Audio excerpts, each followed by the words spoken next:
You're not unlucky in love. You're underpriced in your relationships, in your friendships, at work. Not cursed, not doomed. Just walking around with a discount tag on your chest that you quietly put there yourself. This is a conversation about self-respect, about value, about worth. And we're going to have an honest conversation because most men get this completely wrong. You think your problem is that women are flaky, that people are selfish, that life keeps handing you the short end of the stick, but look closely. The pattern isn't just what they do. The pattern is what you allow. Let's start at the very beginning. There are two versions of you.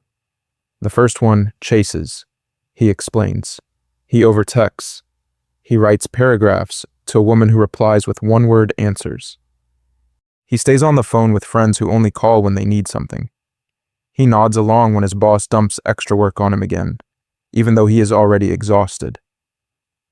The second version is different. He replaces. He walks away.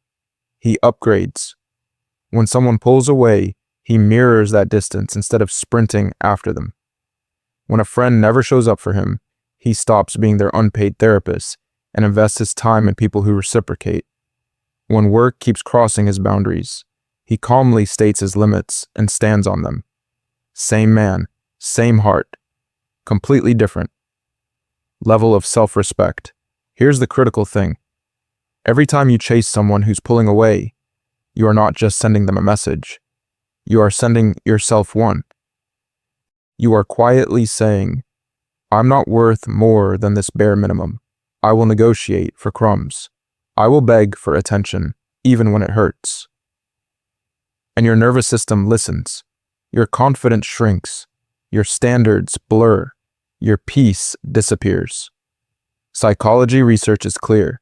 When your self-esteem is low, you tolerate more disrespect, more jealousy, more controlling behavior. You stay where you are not chosen. You argue for basic respect like it is a luxury item. Real confidence is not loud.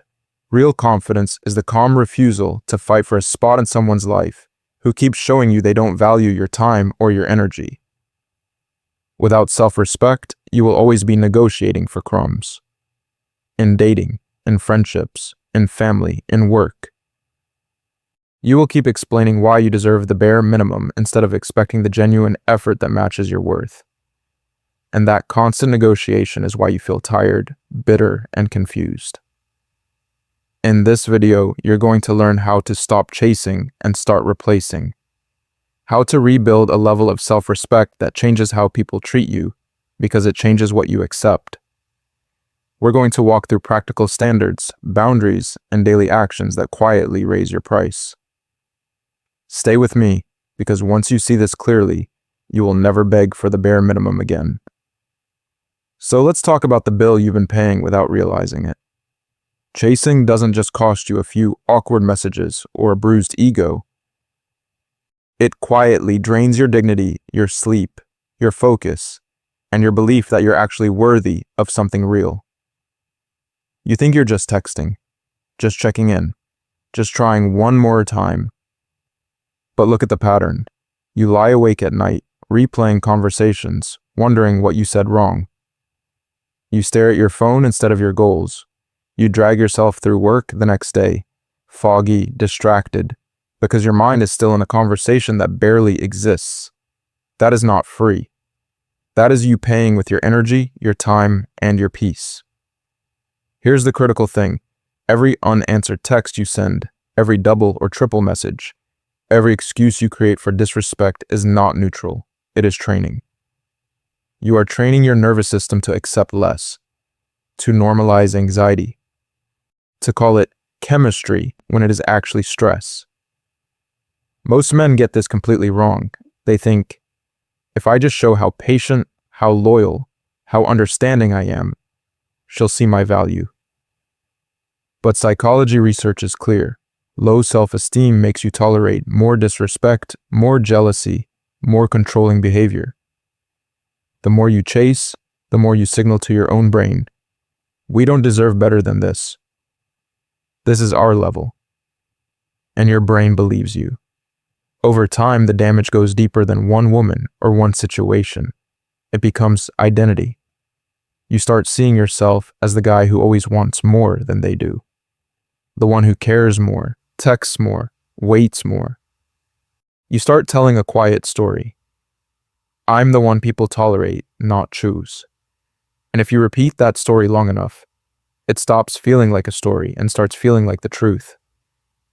Real confidence is not a performance you put on to get attention. Real confidence is a relationship you have with yourself.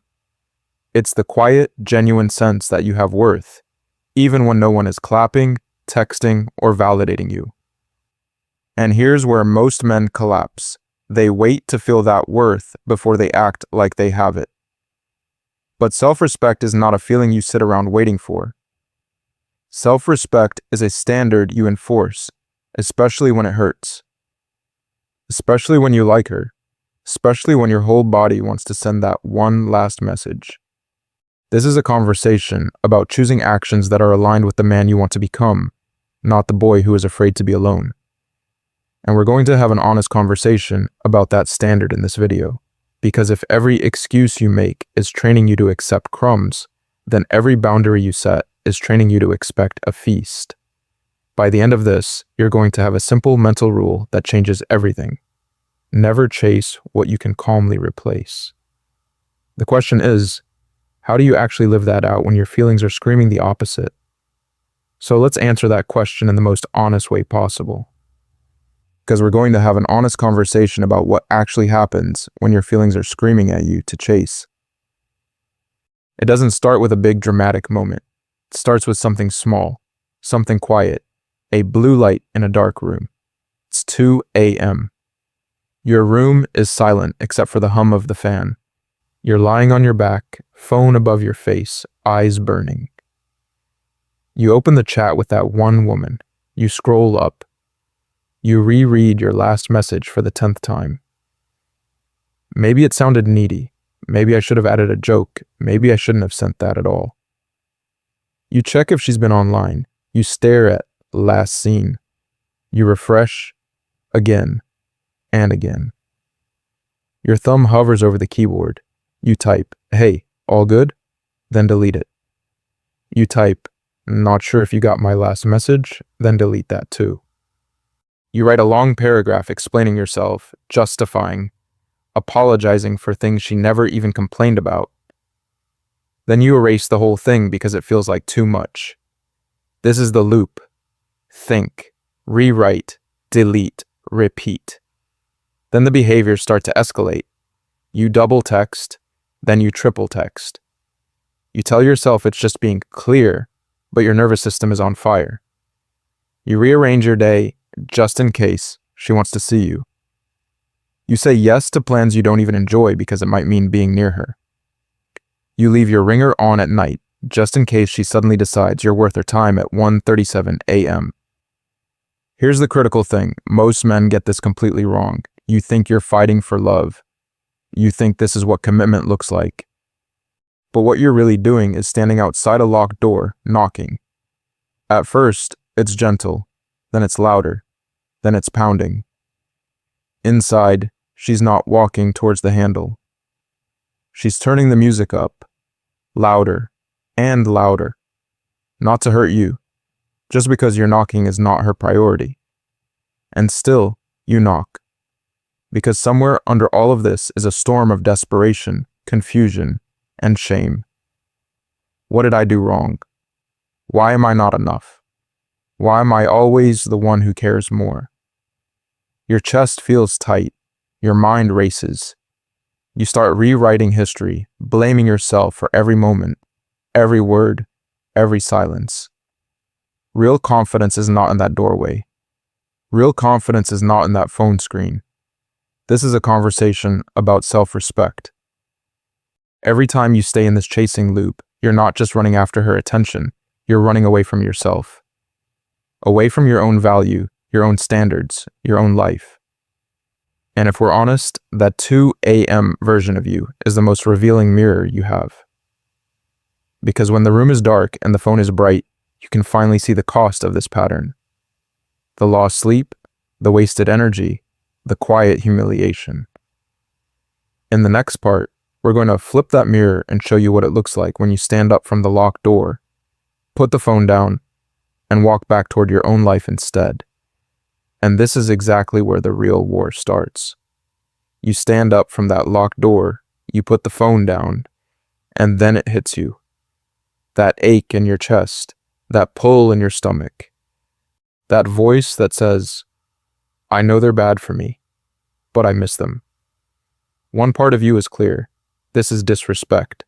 This is crumbs. This is beneath your worth. The other part whispers, what if they change? What if this time is different? We're going to have an honest conversation about that tug of war, because this is the moment most men betray themselves. Not when she flakes, not when she sends the dry text. The betrayal happens when you feel that internal split and you choose attachment over dignity. You choose the familiar pain over the scary unknown. You choose, I miss you, over, I deserve better. Here's the critical thing. When your self-respect is low, your nervous system does not care about facts. It cares about relief. It cares about not feeling abandoned. Psychology research is clear. Low self-esteem and anxious attachment make you tolerate disrespect and jealousy, even controlling behavior, just to avoid being alone. So even when the evidence is obvious, even when our actions scream disinterest, the louder sound in your head is, just one more chance. And you can see how it plays out in real time. She hits you with a last minute, you up? And you say yes, even though you were an afterthought. She cancels plans twice, then sends a cute picture, and you tell yourself, she's just busy. She takes hours or days to reply, but you double text, over-explain, apologize for things you did not do, because you are terrified that pulling back means losing her for good. Time after time, you accept last-minute plans, tolerate inconsistency, and rationalize red flags, all while telling yourself this is just how dating is now. Most men get this completely wrong. They think this means they are weak, broken, or pathetic. But this is a conversation about conditioning, not character. This is what anxious attachment and low self-worth do. They make pain feel safer than uncertainty. Being disrespected feels familiar. Being chosen feels suspicious. So you cling to the woman who gives you anxiety instead of the space that would let you rebuild your confidence. I want to normalize this without excusing it. You are not uniquely damaged for feeling this pull. You are human. Your brain is wired to seek comfort, even in unhealthy places. But real confidence is when you feel that same pull, that same, I miss you, and you still choose your standards. You still choose your value. You still choose the version of you that will look back one day and say, that was the moment everything changed. Because the real power begins when I deserve better becomes non-negotiable. Not when it is convenient. Not when you feel strong. When your feelings scream the opposite and you hold the line anyway. In the next section, we're going to turn that line into something practical. Clear standards, real boundaries, and actions that prove to you that your worth is no longer for sale. But before we talk about standards and boundaries, we need to expose the thing that keeps destroying them from the inside. Let's start at the very beginning. Because you can write, I deserve better on your wall, on your phone, in your journal. But if you do not deal with this one voice, you will keep going back. You will keep chasing, keep explaining, keep accepting crumbs and calling it love. You know the voice I'm talking about. The one that whispers, do not walk away, you will never find better. The one that says, just be grateful she even replies. It shows up right after someone disrespects you, right after you feel that sting in your chest, and instead of backing you, it negotiates your worth down. Here's the critical thing, that voice is not your friend. It sounds like you. It uses your memories. It even pretends to be realistic, but it is not protecting your future. It is protecting your fear. It was built from old wounds, from that first rejection, from that parent who withdrew affection, from years of thinking your value depended on someone staying. Most men get this completely wrong. They think that voice is humility or being understanding. So when a woman cancels on them 3 times, the voice jumps in. She is just busy. When she is dry, inconsistent, and distracted, it says, you are too sensitive. When your standards finally rise, it laughs, be serious, your expectations are unrealistic. Notice what it does. It justifies disrespect. It explains away distance. It turns your hunger for genuine connection into an argument against your own worth. Psychology research even shows that low self-esteem makes people tolerate jealousy, control, and bad treatment for longer than they should. That inner voice is the salesman for that low self-respect. And here is the part that stings. Every time you agree with it, you betray yourself. Every time you say, yeah, maybe I am asking for too much, you vote against your own value. Every time you stay when your whole body knows you should leave, you teach your nervous system, my needs do not matter. My time, my energy, my attention are cheap. Pattern interrupt. What if that voice is not you at all, but an internal antagonist you can actually argue with? This is a conversation about separation, about realizing there is you, and there is the voice that keeps you small. Real confidence is not silence in the face of that voice. Real confidence is learning to recognize it, talk back to it, and act as if your worth is already non-negotiable, even when you do not feel that yet. In the next part of this video, we are going to get practical. You will learn how to catch that voice in real time, how to answer it with truth, and how to move in alignment with self-respect instead of fear in dating, friendships, family, and work. So let's take that inner voice we just talked about and turn the volume up, because now we're going to have an honest conversation about the real enemy of your peace, chasing, not as romantic effort, as self-betrayal. Let's start at the very beginning. Self-betrayal is simple. It is that moment when you know what is right for you. You feel it in your chest, but you choose the opposite because you are afraid to lose someone. You know you should stop texting. You know you should say no. You know you should walk away. But you stay, you chase, you explain, you negotiate. Because the thought of being without their attention feels worse than the pain of disrespect. Here's the critical thing. Most men get this completely wrong. They think chasing is proof of love, proof of commitment, proof that they are a good guy who does not give up easily. In reality, chasing is self-betrayal in slow motion. You override your own discomfort. You ignore your own needs. You prioritize their attention over your dignity. One compromise at a time. One late reply forgiven. One canceled plan excused. One boundary swallowed. Psychology research shows that low self-esteem makes people tolerate jealousy, disrespect, even controlling behavior. But you do not need a study to see it. Look at your own life. Dating. You double text, write paragraphs, keep justifying why you deserve basic respect.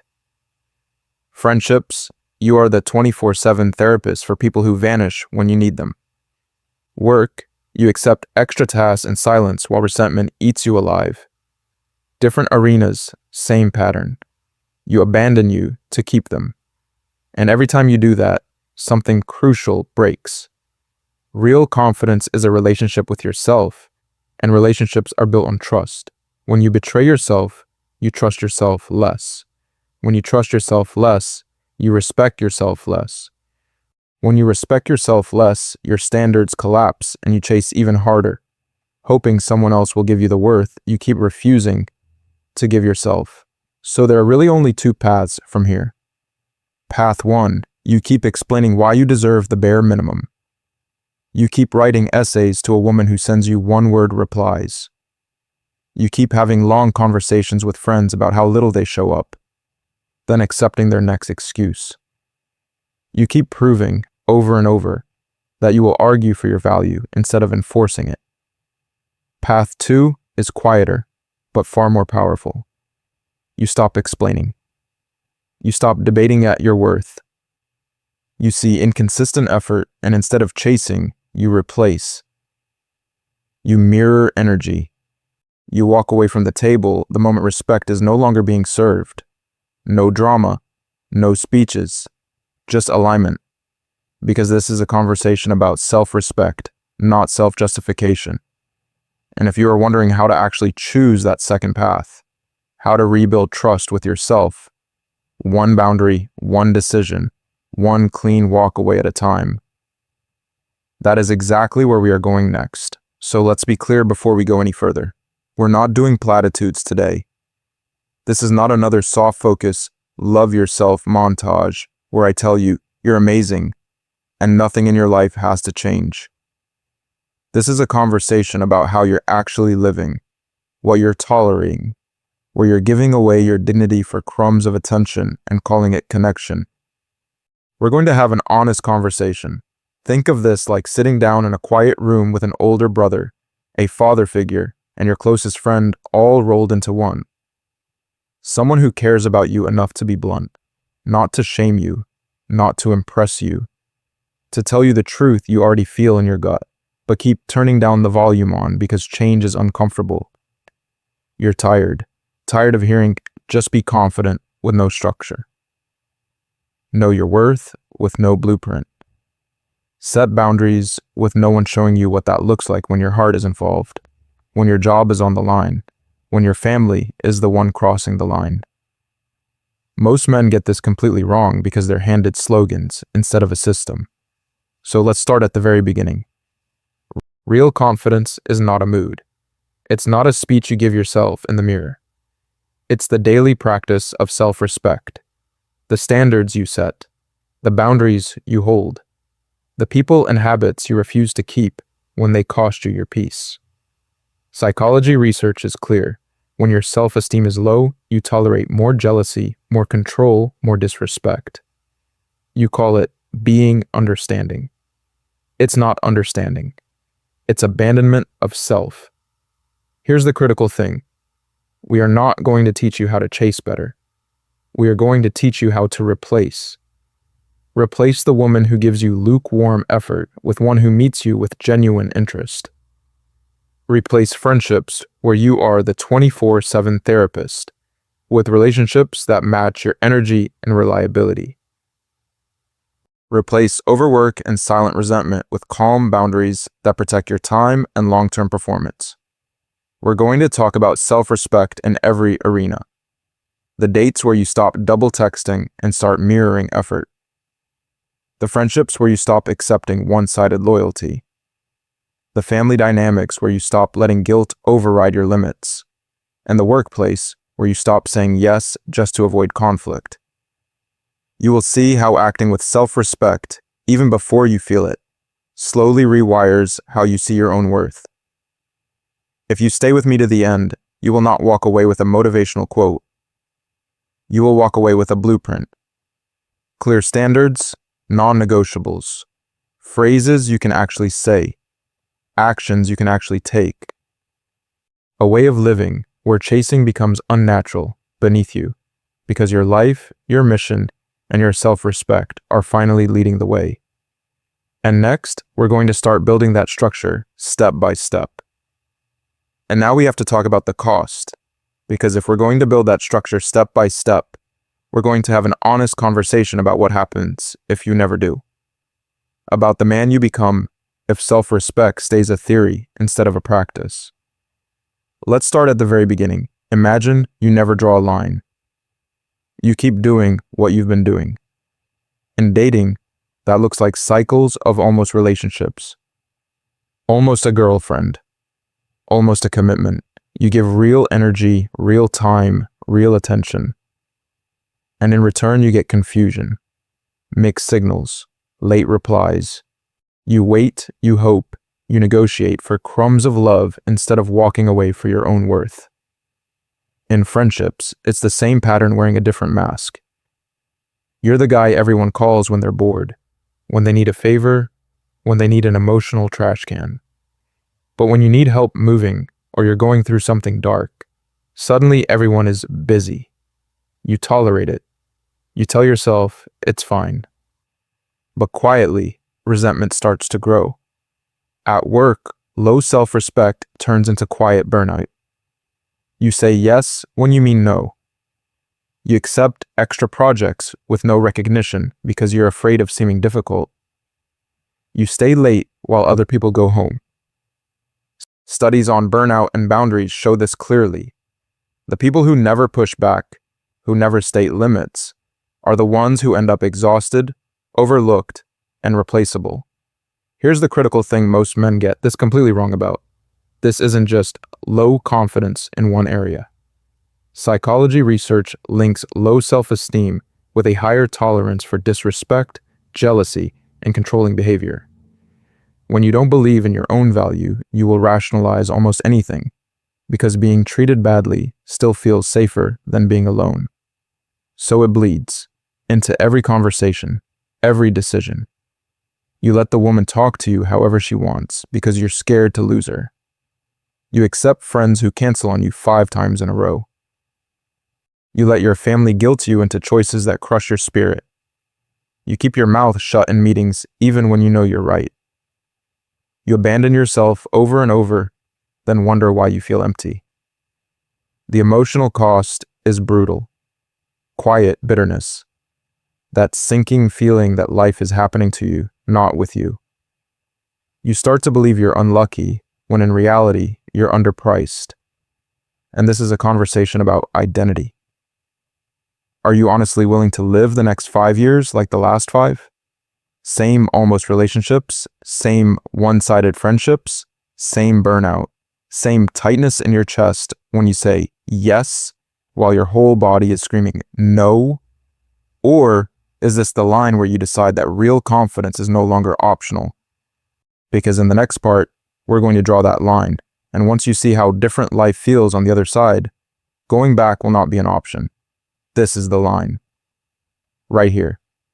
The most powerful thing you can do as a man is stop begging for access to people and situations that don't respect you. Not negotiate, not explain, not send one more long message trying to prove your worth. Stop. Walking away from disrespect is not weakness. It is power. Let's start at the very beginning. Most men get this completely wrong. We're taught that strength is holding on, fighting for it, proving we can handle anything. So you tolerate the woman who is hot and cold, the friend who only calls when they need something, the job that drains your energy and gives you crumbs of recognition. You call it loyalty, you call it patience. But what it really is a quiet decision to put your self-respect on sale. Here's the critical thing. From this point forward, your stance is simple. Don't chase, replace. This is not a slogan. This is a life stance. When someone consistently shows you they don't value your time, your presence, your effort, you do not argue with their behavior. You believe it. You accept the data. And instead of trying to convince them to see your value, you upgrade your environment to places and people who already do. This is a conversation about alignment, not ego. You are not cutting people off to feel superior or to get revenge. You are not playing games. You are protecting your peace. You are saying, my standards are not a debate.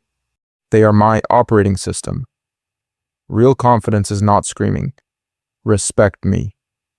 Real confidence is quietly refusing to stay where respect is absent, no matter how much you miss them, no matter how strong the pull of old habits feels. Watch what happens to your energy when you live this way. You become less reactive because you are no longer waiting on someone else's attention to feel worthy. You become more selective because you know your time is expensive and you do not hand it out like a free sample. You become grounded in your own lane because your focus shifts from chasing their approval to building a life that you genuinely like being inside of. Pattern interrupt for you. If you stop chasing today, how many people would actually stay? That question is not meant to depress you. It is meant to clarify reality. Psychology research is clear. Low self-esteem makes us tolerate disrespect, jealousy, and controlling behavior just to avoid being alone. When you raise your standards, some people will leave. Let them. Your peace is worth more than their presence. In the next sections, we're going to break this down piece by piece. We're going to redefine confidence so it's not an act, but a daily relationship with yourself. We'll talk about building real standards in dating. No more chasing lukewarm attention. Then apply the same rules to friendships, family, and work. And we'll finish with practical daily practices so that every decision you make quietly tells the world, my self-respect is non-negotiable. So before we rebuild confidence from self-respect, we need to tear down the fake version you've been sold. Because confidence, real confidence, is not what you've been watching in those 30-second clips. It is not a louder voice, a wider stance, and 3 memorized high-value lines you repeat like a robot. Let's start at the very beginning. You've been taught that confidence is a performance. Chest out, walk slow. Hold eye contact for exactly 3.2 seconds. Neg her a little. Touch her arm at this exact moment. You've been told that if you just master the script, you'll finally feel worthy. You'll finally get the woman. You'll finally stop feeling small. Here's the critical thing. Most men get this completely wrong. Confidence is not volume. It's not swagger. It's not how many people notice you when you walk into a room. That guy flexing his money, waving bottles, filming himself for strangers' attention is not automatically confident. Usually, he's exhausted because he has to keep feeding that image or it disappears. Think about the fake markers we glorify, the over-the-top flirting that's more performance than presence. The I don't care attitude where you pretend every woman is replaceable while secretly obsessing over one person's replies. The forced alpha act where you talk over people, dominate every conversation, and confuse disrespect with strength. None of that is genuine. It's a costume you have to keep adjusting. And that costume is fragile. It only works as long as everyone around you cooperates. The moment she rejects you, the moment someone calls you out, the moment your joke falls flat, the whole thing cracks. You go home, the room is quiet, and suddenly the confident version of you is gone. All that's left is the same old anxiety, the same old doubt about your value and worth. How many times have you tried to act confident and still felt like a fraud inside? You said the lines. You mirrored the body language. You pretended not to care when she canceled, then stared at your phone for an hour waiting for her to text. On the outside, you were calm. On the inside, your heart was racing, your mind was begging, and your self-respect was shrinking. This is a conversation about where confidence actually lives, not in other people's reactions, not in how many hearts you collect. Real confidence is a quiet agreement you have with yourself. I do not need to perform to have worth. I do not need to chase to deserve love. We're going to have an honest conversation and strip confidence down to the studs. No tricks, no costumes. In the next section, we'll rebuild it from the inside out, starting with self-respect as the foundation for every interaction, every boundary, every relationship you allow into your life. So let's start at the very beginning of this rebuild by clearing one massive lie. Confidence is not a costume. It is not an act you put on for a woman, your friends, or a camera. If it feels like you're always on stage, that's not strength. That's fear in a nice outfit. Most men get this completely wrong. We think if we can just perform well enough, talk loud enough, look sharp enough, people will finally see our value. So we build a character. The funny guy, the smooth guy, the loud guy, and then we get trapped inside him. Picture the man who dominates every group setting. He's always talking, always joking, always the center of attention.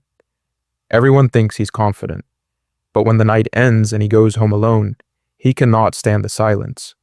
No phone buzzing, no laughter, just him and his thoughts. That's not confidence.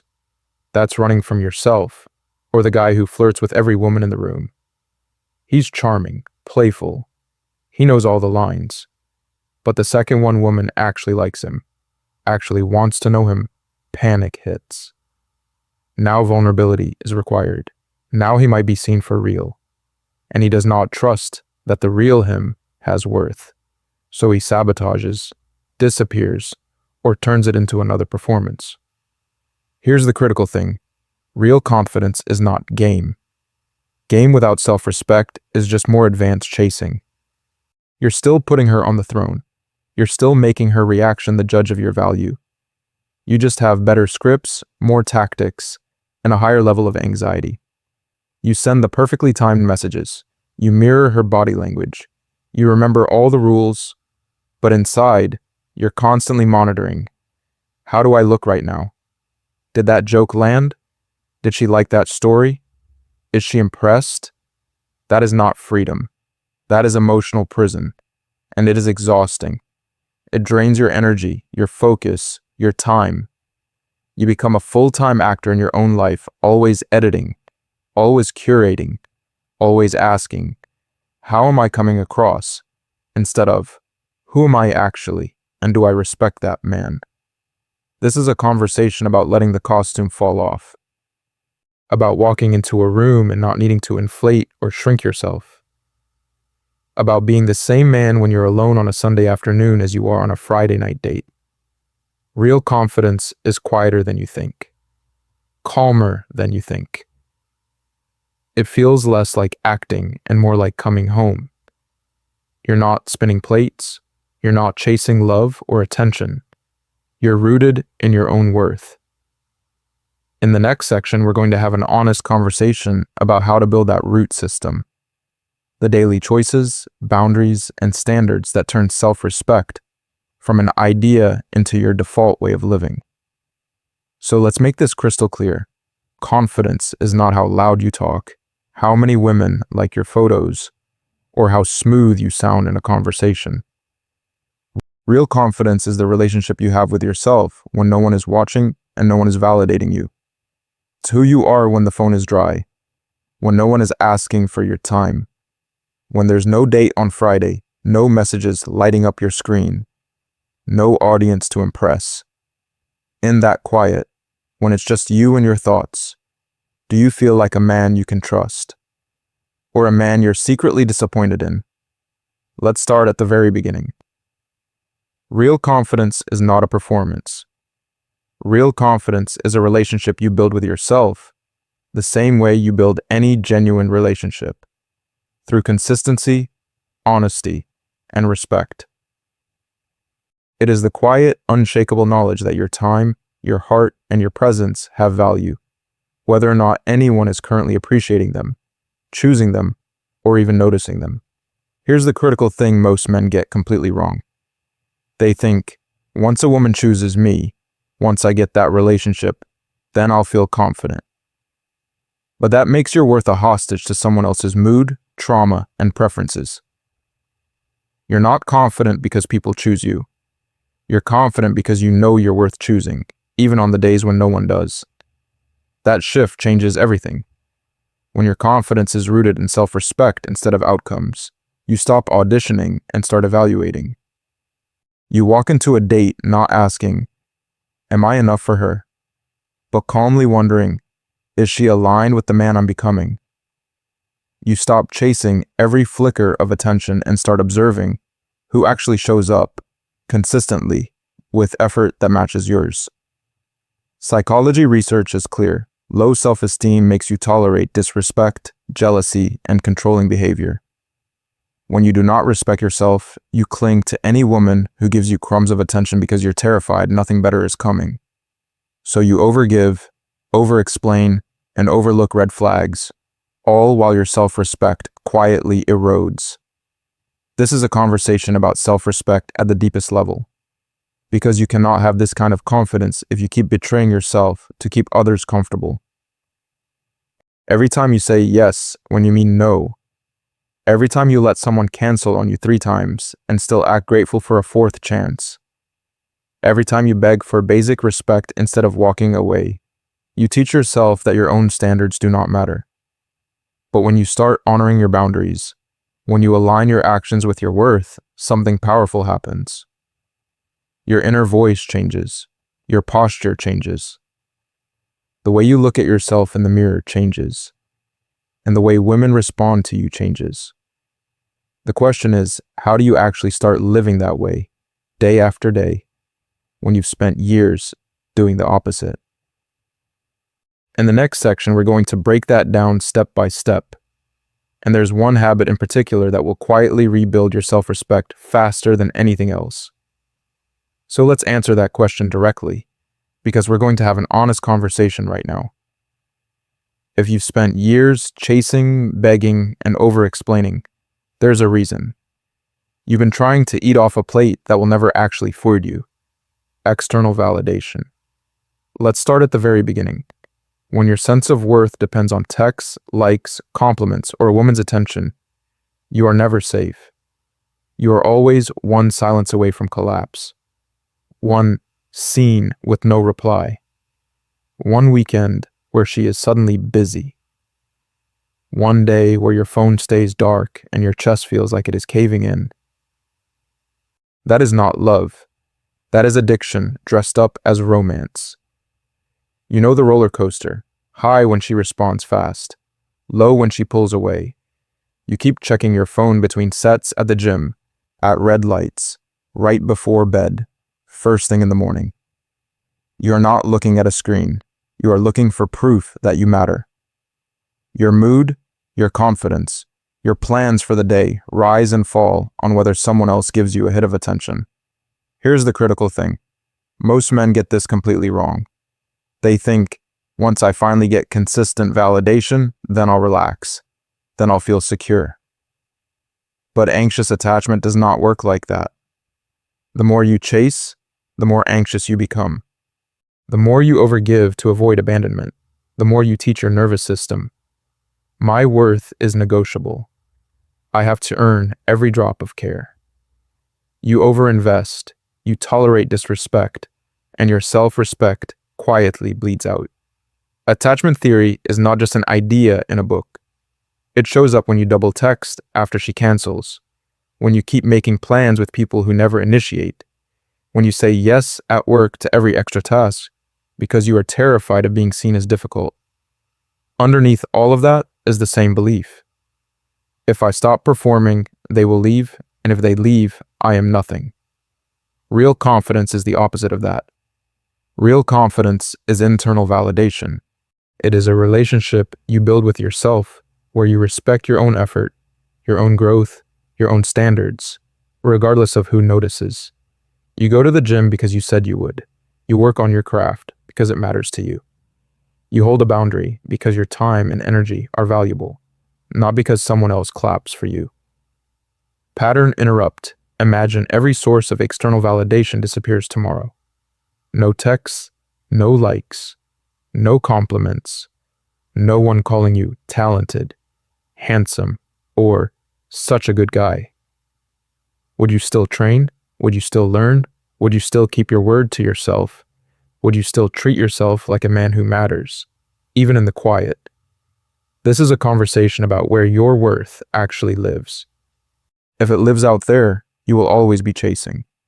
If it lives in here, in your daily actions and standards, you become stable, grounded, and strangely attractive without trying. In the next section, we're going to take that question, who would you be without their validation, and turn it into a practical roadmap you can follow starting today. So let's make this real. What does it actually feel like when your worth lives in here, not out there? What does it look like when self-respect isn't a quote on your phone, but the way you move through every room you enter? A man with deep internal certainty has a very specific energy. He is not rushing. He is not proving. He is not explaining. He is simply present. When he talks, He's not scrambling for the right words to keep someone from leaving. He is sharing his reality, calmly, clearly, and if someone misunderstands him, he might clarify once, but he will not beg to be seen correctly. His confidence is quiet not because he is weak, but because there is nothing left to argue about inside his own head. Here's the critical thing, that certainty is not a gift some men are born with. It is earned. It comes from lived evidence. From all the small, private moments where you chose your standards over your fears. When you did not answer the 1 a.m. text. When you said no to extra work you could not reasonably carry.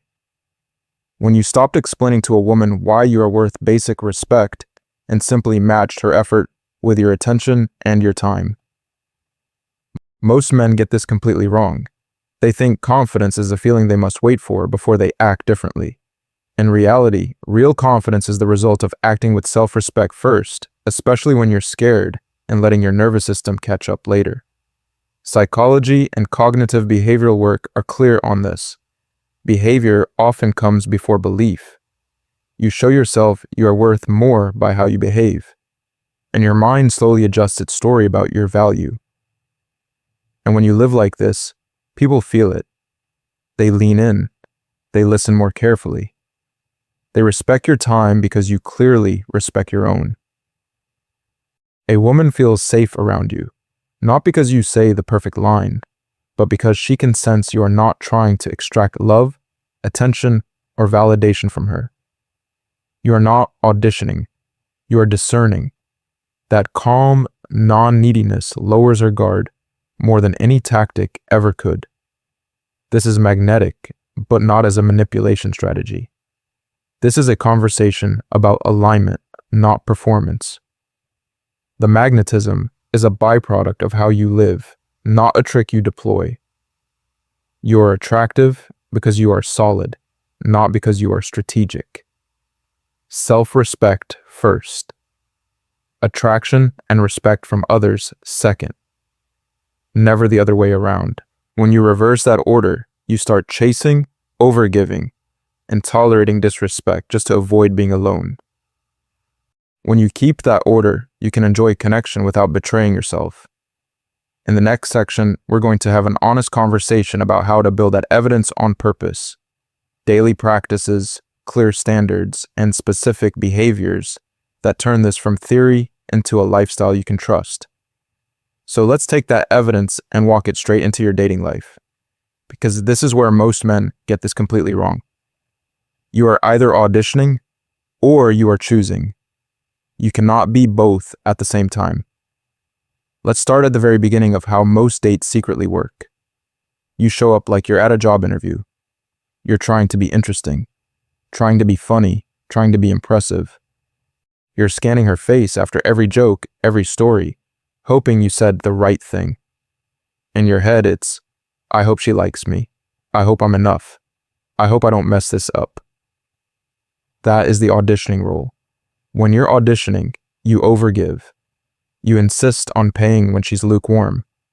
You drive an hour to meet her while she might show up.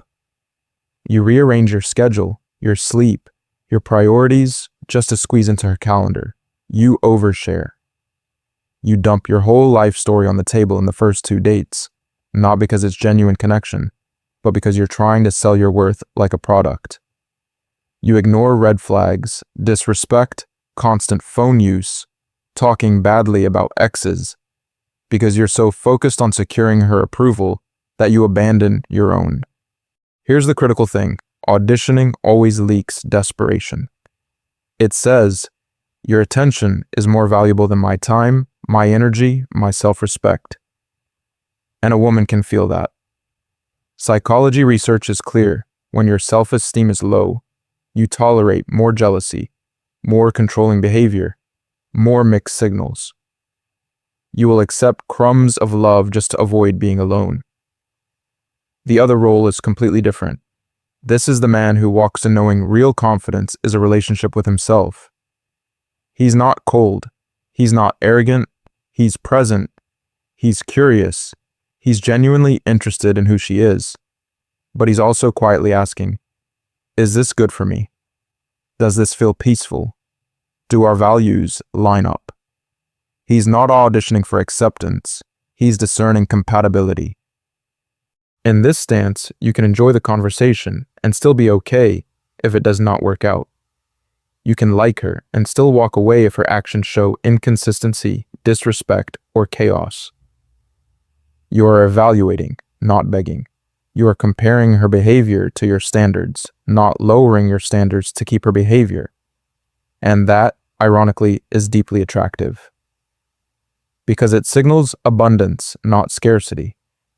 It says, my life is already full, my time already has worth. I am open to love, but I'm not starving for attention. A grounded, emotionally safe man who can walk away from what is wrong creates more genuine pull than any play hard to get tactic. This is a conversation about reality, not games. You are not pretending to be busy. You are actually busy building a life. You are not faking disinterest. You are simply not interested in disrespect. So how do you become that man for real, not just in theory? In the next section, we're going to break down the exact standards and behaviors that turn this discerning stance into your default setting, even when you really, really like her. Interested, not invested. That's the stance. That's the magnetic middle ground most men never learn. This is a conversation about how you can genuinely like a woman without handing her your peace, your sleep, and your self-respect on the first date. Let's start at the very beginning. Being interested is simple. You enjoy her presence, you're curious about her mind, you appreciate her beauty. You're open to seeing where it goes. Being emotionally overinvested is different. You barely know her, but you're already imagining a future, rehearsing her last text, checking your phone every 5 minutes, and letting your mood swing with her attention. Interest is curiosity. Overinvestment is attachment to a stranger. Most men get this completely wrong because they confuse intensity with connection. You match on an app, have 2 good dates, and suddenly she's the main character in your head. You build a fantasy, the perfect girlfriend, the perfect love story, the perfect validation that you are finally enough. Then reality shows up. She takes longer to reply. She cancels once. She seems distracted. And because you're attached to the fantasy, not the real woman in front of you, you panic and start chasing. Here's the critical thing. Early overinvestment always leads to chasing. You build the fantasy, you attach to it. Then you fight reality to protect it. That's when you start double texting, over-explaining, rearranging your schedule, tolerating disrespect you would never accept from anyone else. Not because she's earned that level of access, but because your ego is now on the line. We're going to have an honest conversation about the mindset that breaks this pattern. It sounds like this. I like what I see so far, but I don't know her well enough to risk my peace yet. That sentence protects your time, your energy, and your worth. It reminds you that real confidence is the ability to stay grounded in your own life while something new unfolds, instead of abandoning yourself at the first sign of potential love. When you hold that mindset, your behavior changes.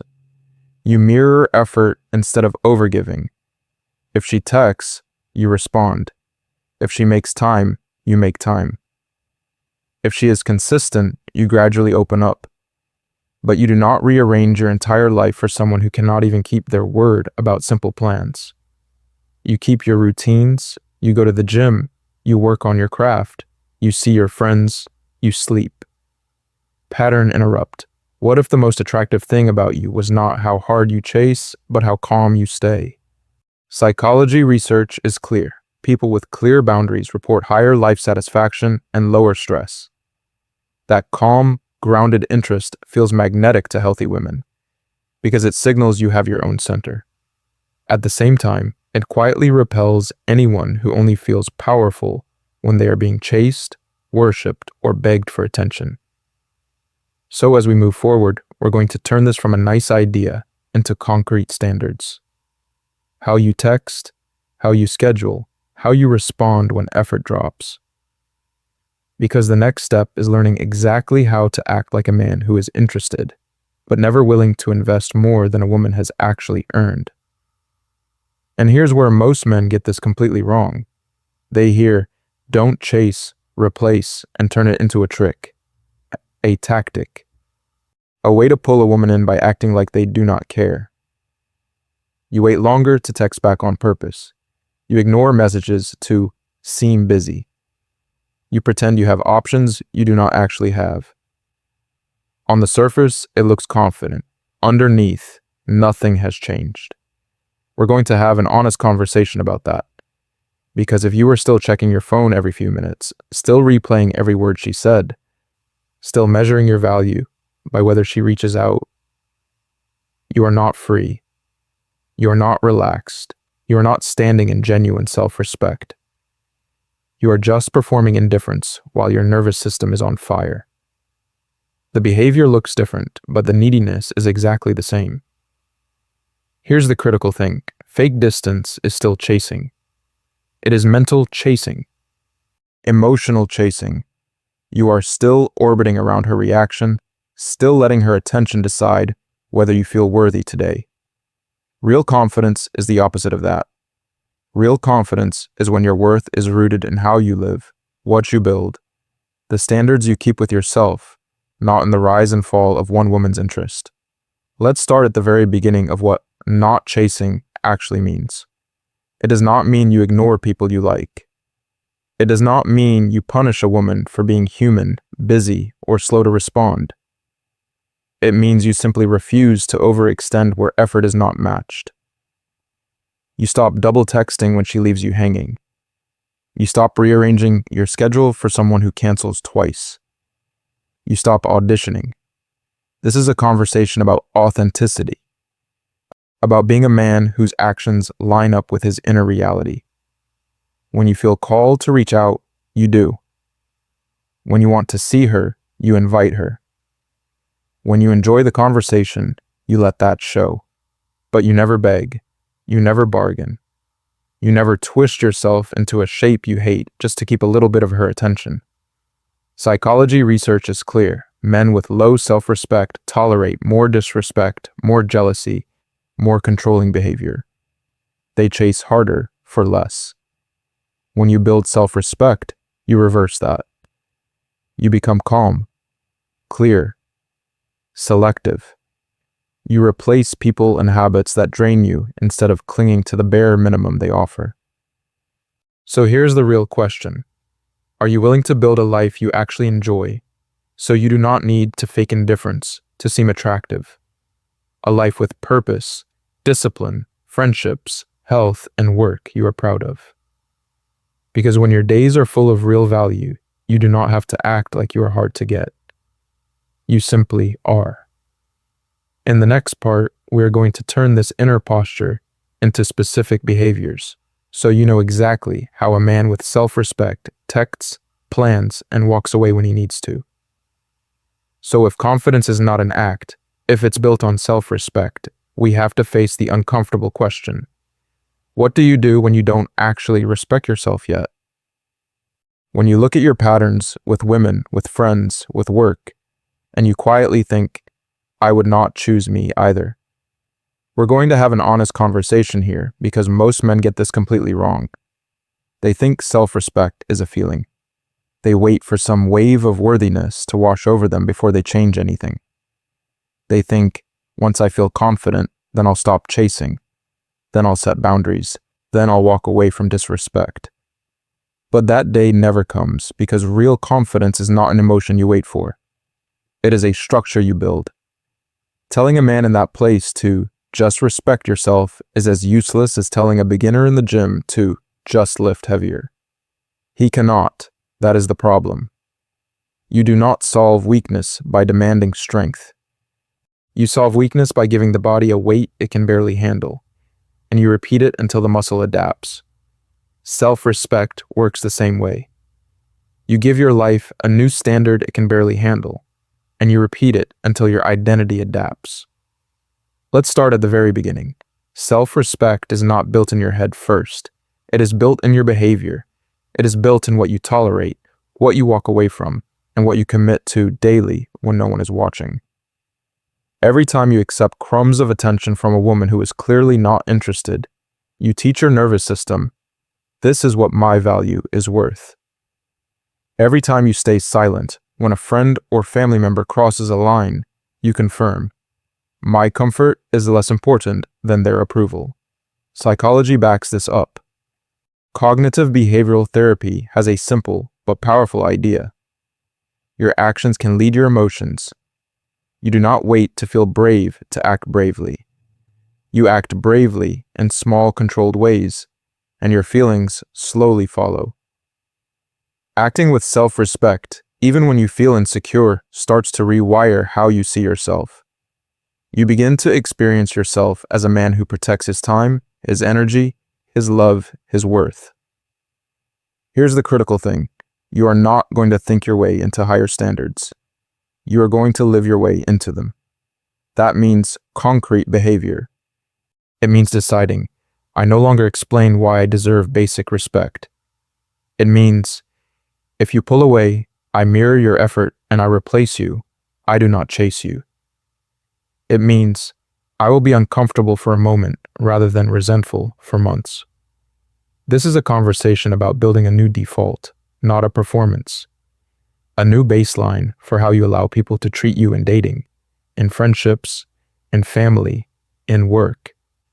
And in the next sections, we are going to turn this from philosophy into tools. Clear standards, firm boundaries, non-negotiables, and even specific words you can say in real situations. Because once you see how a man with self-respect actually texts, talks, and walks away, you will never be able to unsee it. So let's turn that philosophy into something you can actually live with. Because this is a conversation about standards, about the quiet rules that decide whether you keep begging for scraps or start walking like a man who knows his worth. Let's start at the very beginning. Standards are not about being perfect. They are simply the minimum level of behavior, effort, and respect you are willing to accept from yourself and from anyone who wants a place in your life. Minimum, not maximum, not when they feel like it. The floor, the baseline. The point where you say, anything below this, I'm out. Here's the critical thing most men get completely wrong. They think standards are demands they place on other people. She has to do this. My friends have to do that. No. Real confidence is not you barking orders at the world. Real confidence is you having rules for yourself. I don't chase where I'm ignored. I don't stay where I'm disrespected. I don't explain my value to someone committed to not seeing it. Think of your standards like the price tag you hang on your life. If you underprice yourself, you do not get kind, generous buyers. You get bargain hunters. People who want maximum benefit for minimum effort. The woman who only texts when she is bored. The friend who unloads their problems on you at 2 a.m. and disappears when you need help. The boss who keeps stacking work on your desk because you never say, this is too much. Psychology research is clear. When your self-respect is low, your tolerance for disrespect goes up. You accept jealousy, controlling behavior, constant flaking, because somewhere inside you, you believe this is the best I can get. That belief is the discount sticker on your forehead, and the world will happily pay the lowest possible price. Pattern interrupt. I want you to stop listening for a second and actually answer this in your head. Where is one area of your life where your standards are embarrassingly low compared to what you say you want? Dating, friendships, family, work. Where are you accepting late replies, broken promises, constant criticism, bare minimum effort, while telling yourself you have high standards? Be specific. Maybe it is the woman who cancels plans 3 times, but you still text her good morning. Maybe it is the friend who only calls when they are in crisis.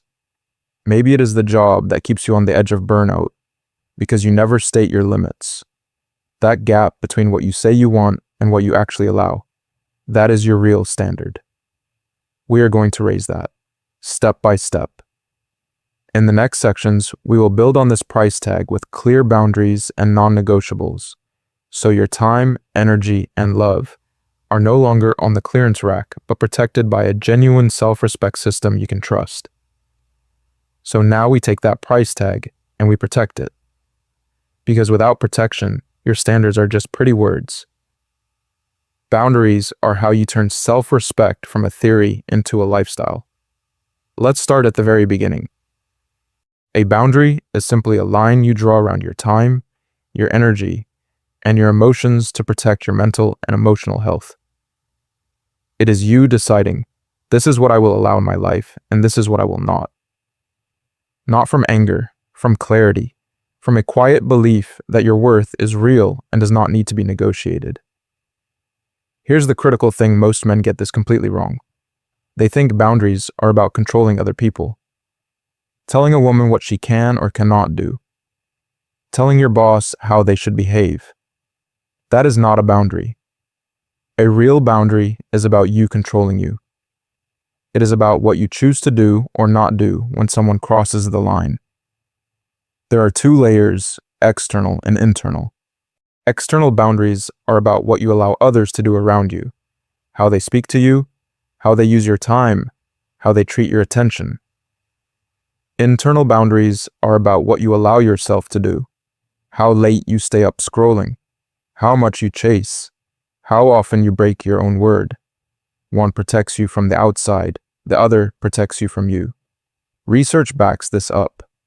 People with clear personal boundaries report higher life satisfaction and lower stress, especially in relationships and at work. Employees who assert limits experience less burnout and perform better over time. Therapy approaches like cognitive behavioral work teach this directly. When you act with self-respect first, your feelings of confidence and worth begin to catch up. So what does this look like in real life? It looks like not answering late-night texts from someone who only hits you up when they are bored and lonely, but disappears when you need support. It looks like calmly saying no when your manager tries to stack unpaid extra work on your plate again, and offering realistic alternatives instead of silently absorbing resentment. It looks like ending the endless back and forth with a flaky woman and redirecting that energy into your training, your craft, your friends who actually show up. Real confidence is quiet, and boundaries are one of its clearest signals. You do not need to argue. You do not need to over-explain. You do not need to give a 20-minute conversation about why you deserve basic respect. You simply act. You stop replying. You leave on time. You do not go back after the third broken promise. We are going to have an honest conversation here. Every time you try to convince someone to treat you better, you teach them that your line can be moved. Boundaries are enforced with action, not arguments. Consistency, not drama. In the next section, we will turn these lines into practical non-negotiables, so your love, your time, and your energy are protected by design, not by hope. So now we take the next step. Lines are good, but they stay theoretical until you turn them into something stronger. Non-negotiables. These are not preferences. These are not, it would be nice if. These are the core rules you do not break. Not for a beautiful woman, not for a lonely night, not for anyone. Let's start at the very beginning.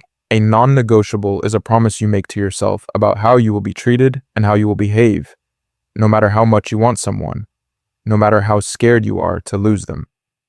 It is the rule that stands even when your feelings are screaming the opposite.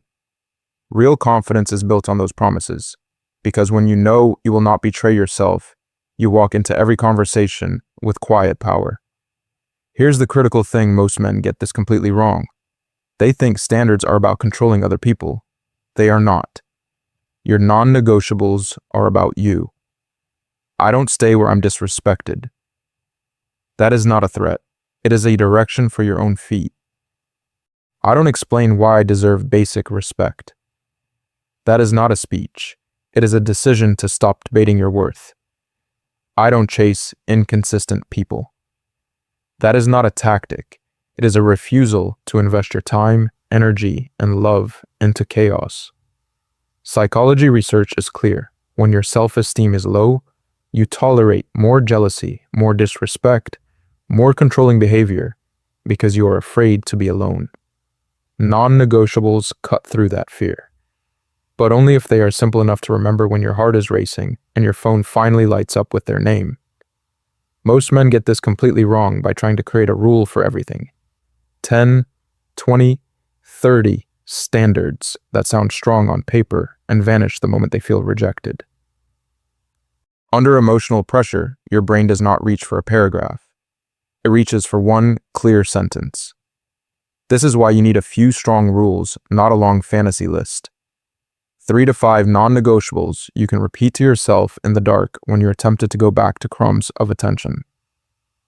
So here's your assignment. Right now, or right after this video, you write down 3 to 5 non-negotiables that, if you actually followed them, would instantly raise the quality of your life. Maybe it is, I do not beg for replies. Maybe it is, I do not cancel my purpose for a maybe plan. Maybe it is, I leave any room where I am mocked for my boundaries. They should feel a little scary and incredibly honest. This is a conversation about raising your price. About deciding that your time, your energy, your love are not on clearance anymore. And in the next part, we are going to take those sentences and stress test them in the real world. Dating, friendships, family, and work. Where it is messy, where it hurts, where most men fold. You are about to see who you really are when the rules are no longer theoretical. Dating is where this gets brutally real. Because you can talk all day about self-respect in theory, but it shows up in the quiet moment when you are staring at your phone, typing out a paragraph to someone who answers you with, "Yeah," and "lol." Let's start at the very beginning. You like this woman. You feel a connection. She starts pulling back. Now watch what most men do. You send a long message explaining how you feel. Another explaining what you need. Another explaining what she's doing wrong. You pour out your heart, your logic, your pain. And she replies with one sentence 3 hours later, if she replies at all. And you think you're being honest. You think, I'm communicating. I'm showing I care. I'm proving I'm different. But here's the critical thing. Every time you argue for basic respect, you are quietly announcing that your standard is up for debate. You are putting your worth on the negotiating table and saying, please, can you see it? Real confidence is never built on begging someone to treat you like a human being. Most men get this completely wrong. They believe if they can just explain it perfectly, she will suddenly wake up, apologize, and start giving real effort. But behavior is the truth. When someone consistently gives you crumbs of attention, cancels plans, disappears for days, that is the answer. That is the speech. And when you keep sending essays in response to one-word replies, you are not having a conversation. You are performing for an audience that left the room. So we need a new rule. You do not explain your worth. You observe their effort. You mirror it. And if it stays low, you quietly step back. No drama, no final manifesto. No 10-screen message about how they hurt you and what a real man or a real woman should do. Calm distance, clean exit. Your actions say, my time and energy are valuable, and I do not chase where I am clearly not wanted. Let's make it concrete. They start replying slower. You do not double text faster. You match the pace. They stop initiating. You stop initiating. They pull away. You do not sprint after them with more attention, more gifts, more explanations. You match their distance and you take that exact energy and reinvest it into your training, your craft, your friends, your sleep, your peace. Pattern interrupt. Imagine, for once, not sending the long message. Imagine closing the chat, opening your calendar, and asking, what can I build with this hour instead? This is a conversation about self-respect in motion. Don't chase, replace. Replace that obsession with your goals. Replace that waiting with time in the gym, time learning, time with people who light up when you walk into the room. Replace that desperation with standards. Because the woman who is genuinely excited about you will not need a paragraph to understand how to treat you. In the next part, we're going to take this same principle and apply it beyond dating, friends, family, work, so you can live one integrated standard, not a different mask for every room you walk into. So let's take that standard and walk it into the hardest moment for most men, when someone you like starts to pull away. You know this pattern. Let's start at the very beginning. The messages were long, playful, consistent.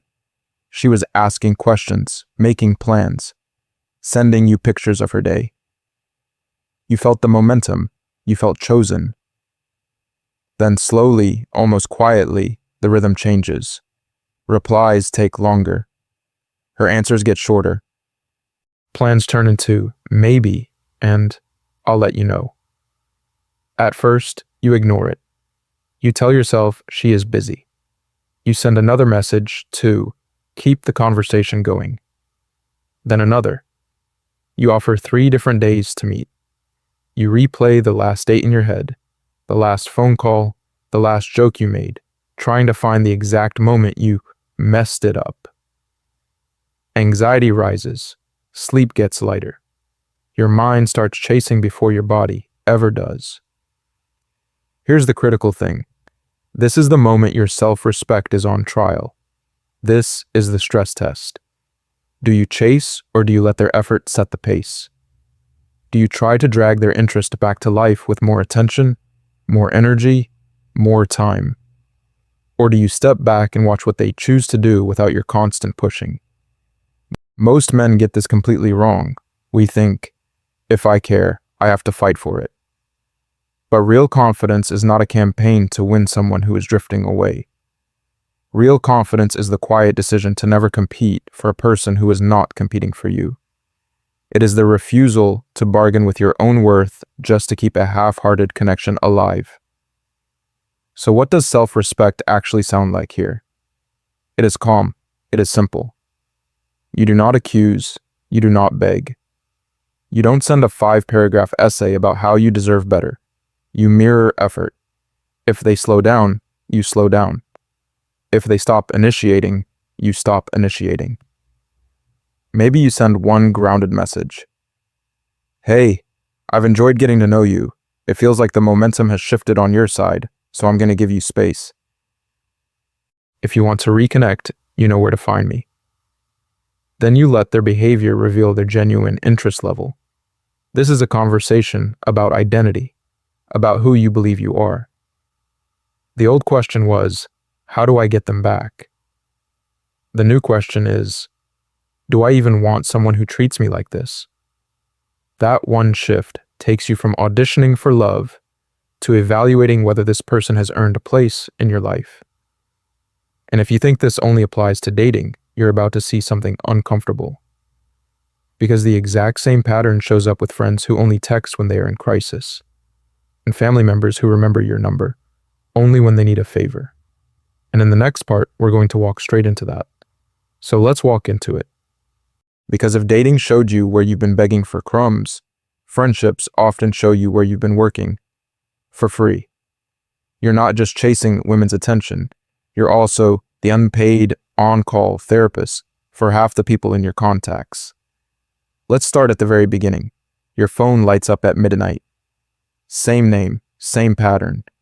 They are falling apart again. Breakup, job drama, family chaos.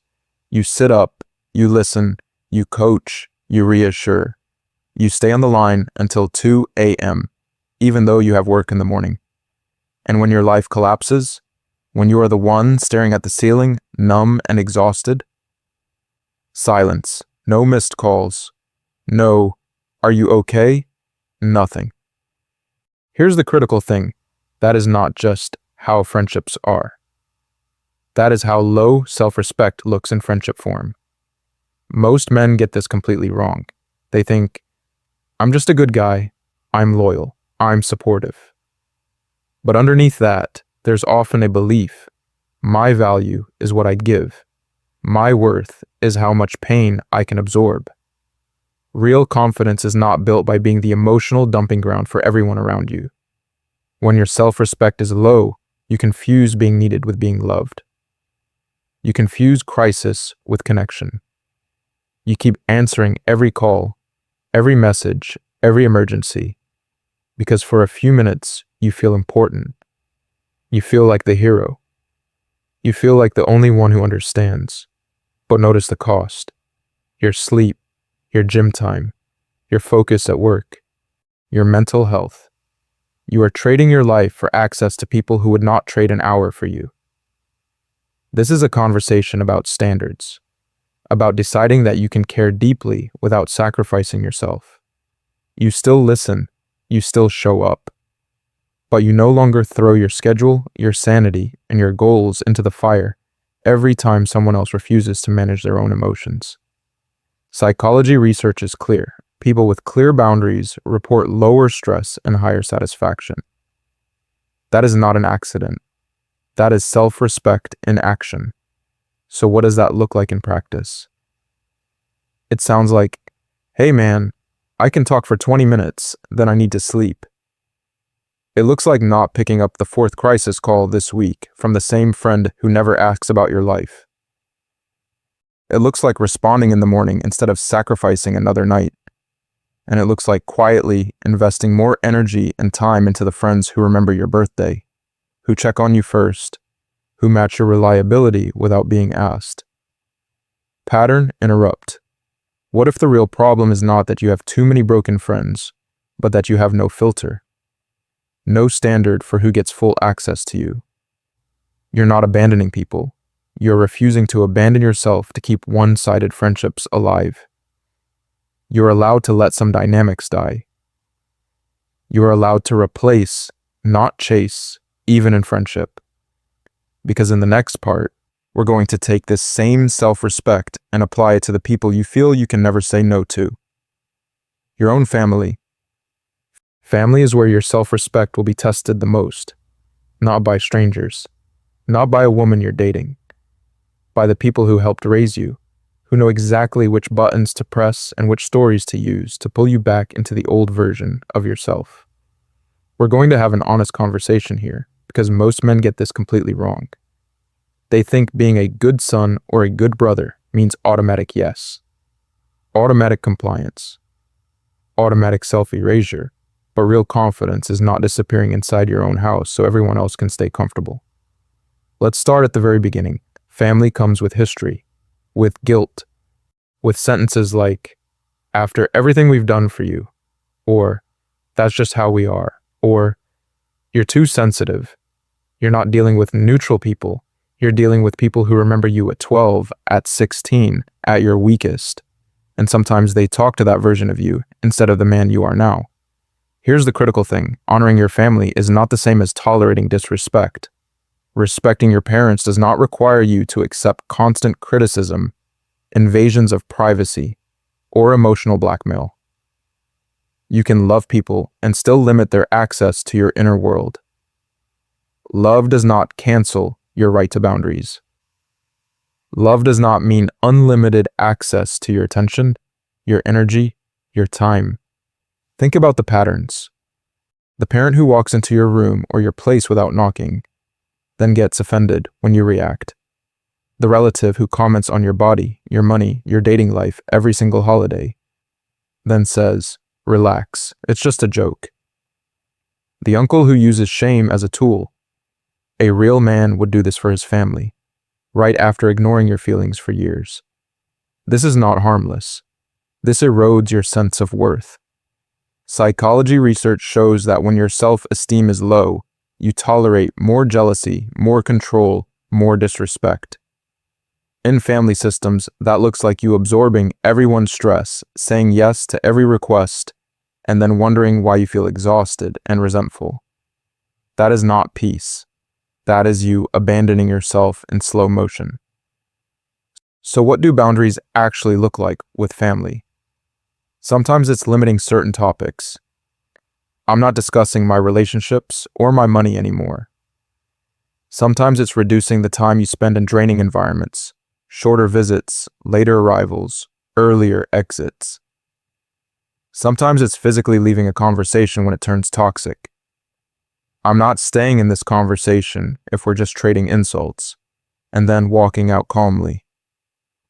This is a conversation about protecting the man you're becoming, not attacking the people who raised you. You are allowed to love them from a distance. You're allowed to keep some parts of your life private. You're allowed to be respectful and still say no. So ask yourself, what behavior are you currently accepting from family that you would never want for someone you love? Because in the next section, we're going to take that question and apply it to the place most men silently bleed out their self-respect every week, their work.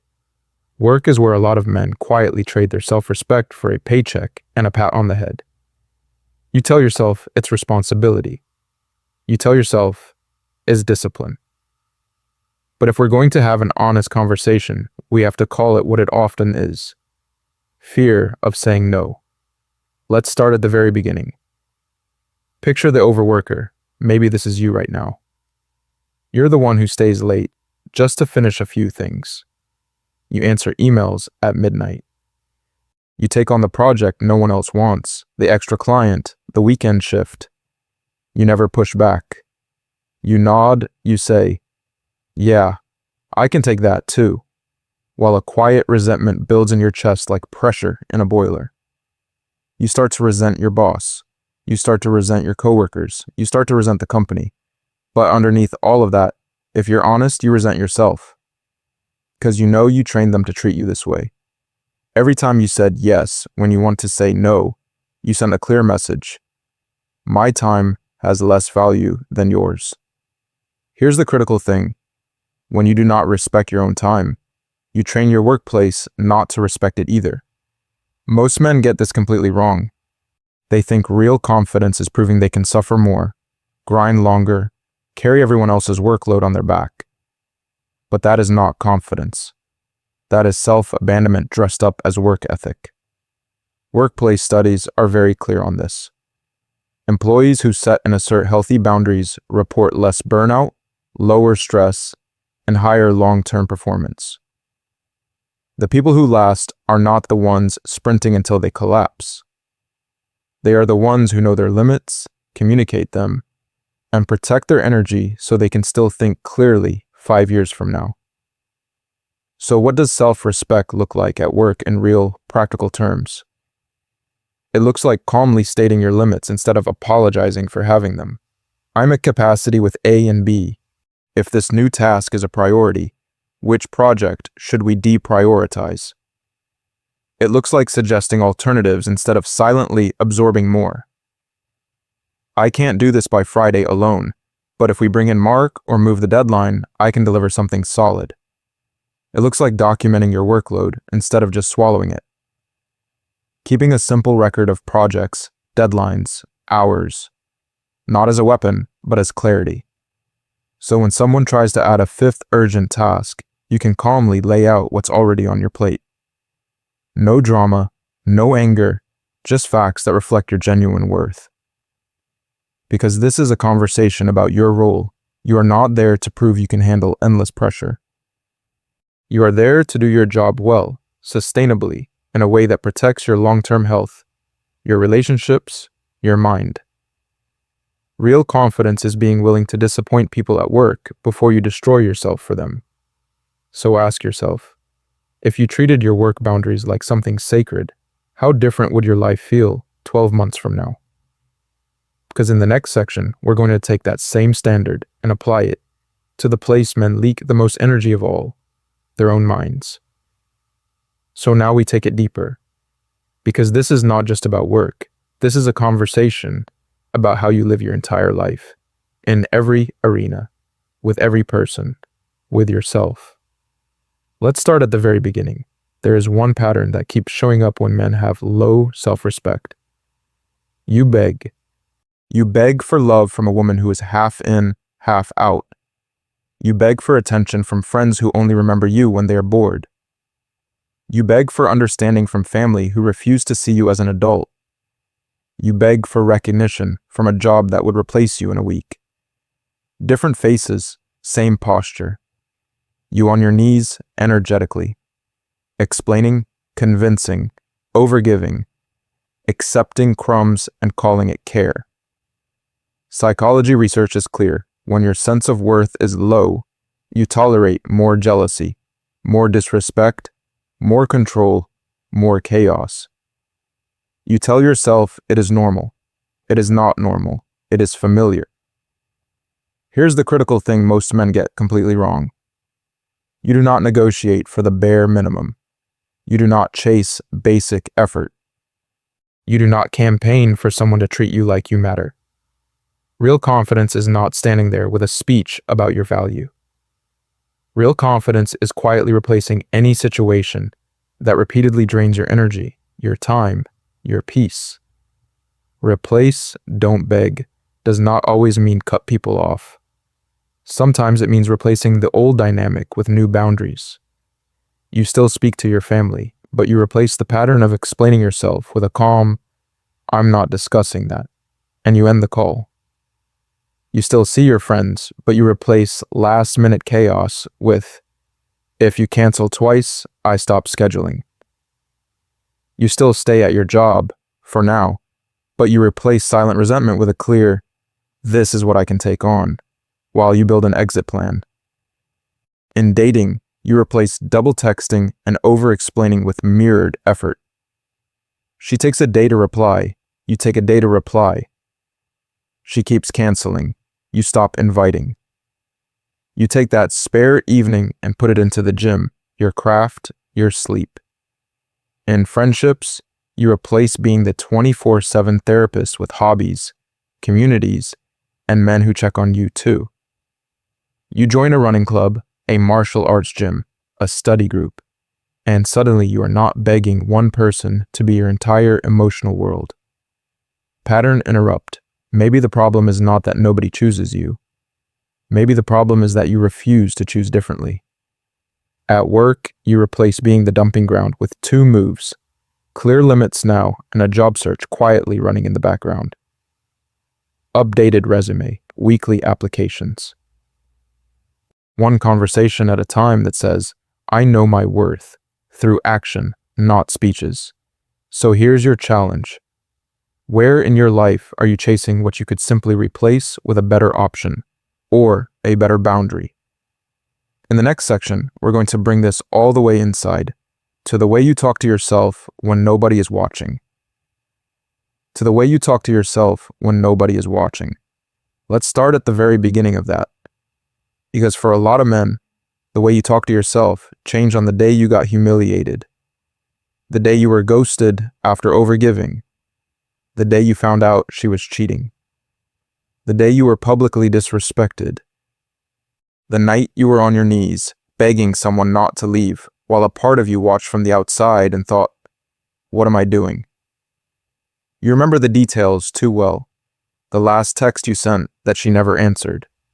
The look on your friend's face when the joke was at your expense and everyone laughed. The exact words you said when you tried to convince that woman to stay, promising you would change, shrinking yourself smaller and smaller just to keep her attention. Those moments get burned into your nervous system.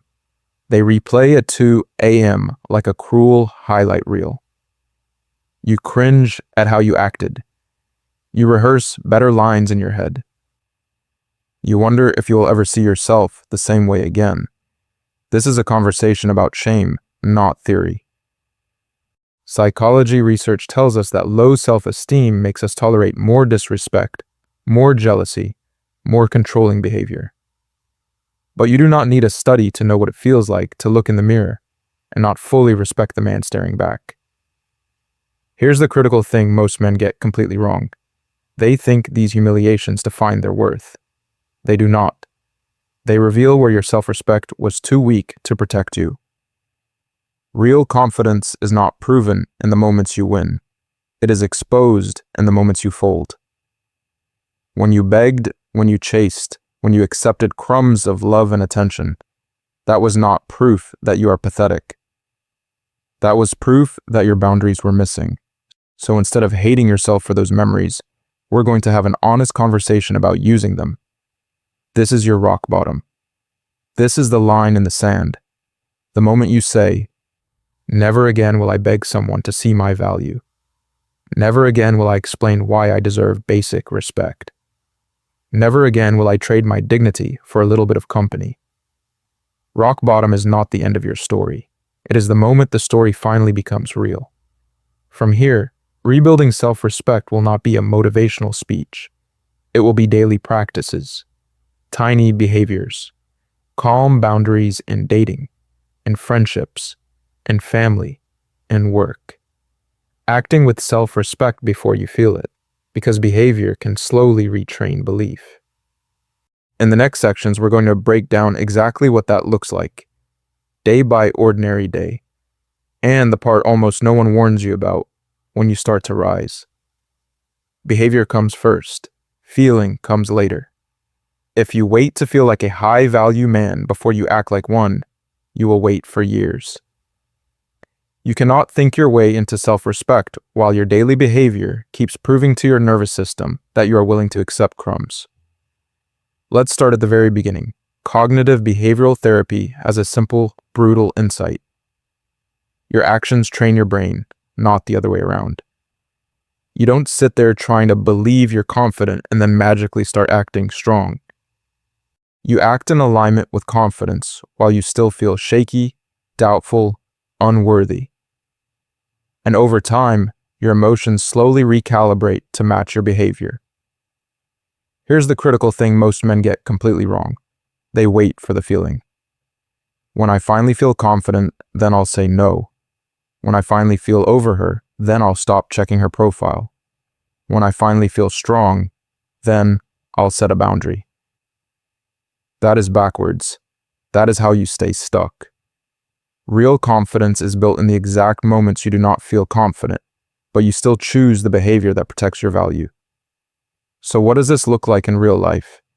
It looks like saying no to a woman who only calls you when she is bored, while your chest is tight and your mind is screaming, "You're going to lose her."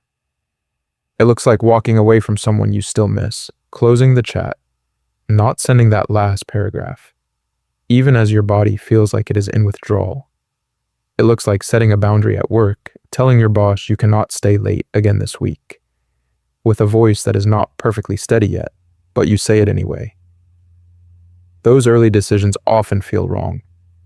Not because they are wrong, but because your nervous system is used to people-pleasing, chasing, and overgiving for scraps of attention. Psychology research is clear. Low self-esteem makes you tolerate disrespect and controlling behavior. So when you finally stop tolerating it, your body interprets that as danger. Expect discomfort.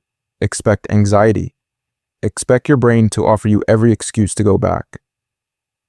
This is a conversation about small, consistent actions, not heroic, one-time gestures. One boundary at work this week. One disrespectful text you simply do not answer. One night where you do not stalk their profile, you do not reread the old chat. You sit with the urge and let it pass. 10 minutes later, it is a little weaker. The next night, a little weaker again. That is behavior retraining belief. Every time you act with self-respect, you cast a vote for a new identity. A man who protects his own worth. One vote does not change everything. But 1,000 votes? That is a different life. That is a man a healthy woman can actually trust and love. Pattern interrupt. What if you made your next 24 hours a self-respect experiment? Not the rest of your life. Just one day. In the next section, we're going to get even more concrete and walk through exactly how to hold these lines when people push back. Because they will. So let's make that experiment real. Because here's the critical thing. Self-respect is not built in dramatic moments. It's built in tiny, boring decisions you make when no one is watching. Most men get this completely wrong. They wait for the big breakup, the big betrayal, the big confrontation to finally respect themselves. But your self-respect balance is decided in the quiet, ordinary minutes of your day. Let's start at the very beginning. Micro-boundaries are those tiny lines you draw that almost no one else will notice, but you will absolutely feel. They are the small decisions that say, My time matters. My focus matters. My body, my mind, my energy have value. They are not about punishing anyone. They are about telling yourself the truth about your worth through your actions over and over again. Think about your phone. A message comes in. Your heart jumps. You drop everything and respond in 3 seconds. That might feel like love or loyalty, but often it is anxiety. It is that desperate need for attention. A micro boundary is this. You finish what you're doing first. You complete the set at the gym before you text back. You write the last sentence of the email before you check who just messaged you. You decide that your current priority does not get instantly canceled by every notification. Or you sit down for focused work. You tell yourself you're going to go deep for 40 minutes. Normally, you would check your phone 5 times, reply to random conversations, open a new tab.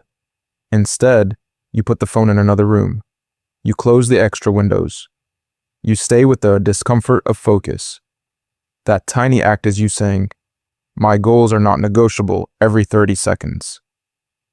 Real confidence is built in exactly those moments. Here's the critical thing most men get completely wrong about this. They think these micro decisions are too small to matter. But every time you honor a micro boundary, you cast a vote that says, "I can trust myself." You prove that you are not at the mercy of every woman's text, every coworker's request, every ping of attention. You start to experience yourself as a man with a spine, not a man on a leash. So for the next 7 days, choose 2 or 3 micro boundaries as self-respect reps. Maybe it's no phone during your first hour awake. Maybe it's finishing your workout before calling anyone back. Maybe it's not explaining yourself when you quietly say, "I can't tonight." Keep it small, keep it winnable, but keep it non-negotiable. This is a conversation about training. These tiny lines in your day are like push-ups for your boundaries.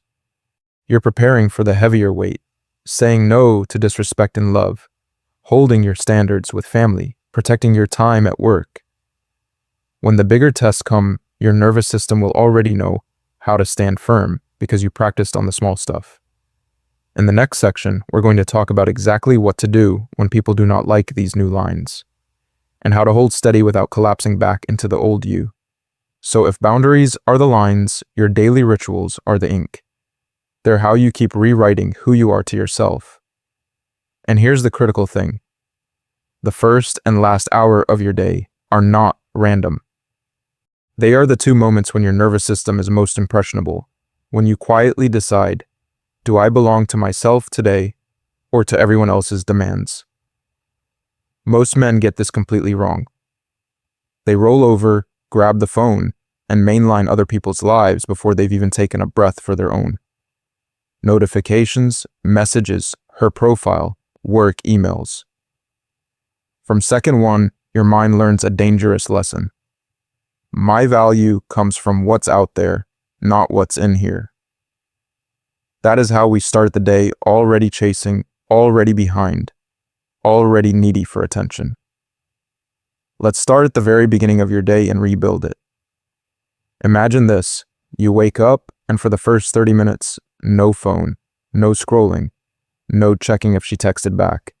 Just you, your body, your breath. You drink water, you stretch or do a short workout. Maybe it's 10 push-ups and a walk around the block. Maybe it's a quick run. It does not have to be heroic, it has to be consistent. Real confidence is built in those quiet, unposted moments. When you move your body before you move your thumb, you send yourself a message. My energy, my health, my strength come first.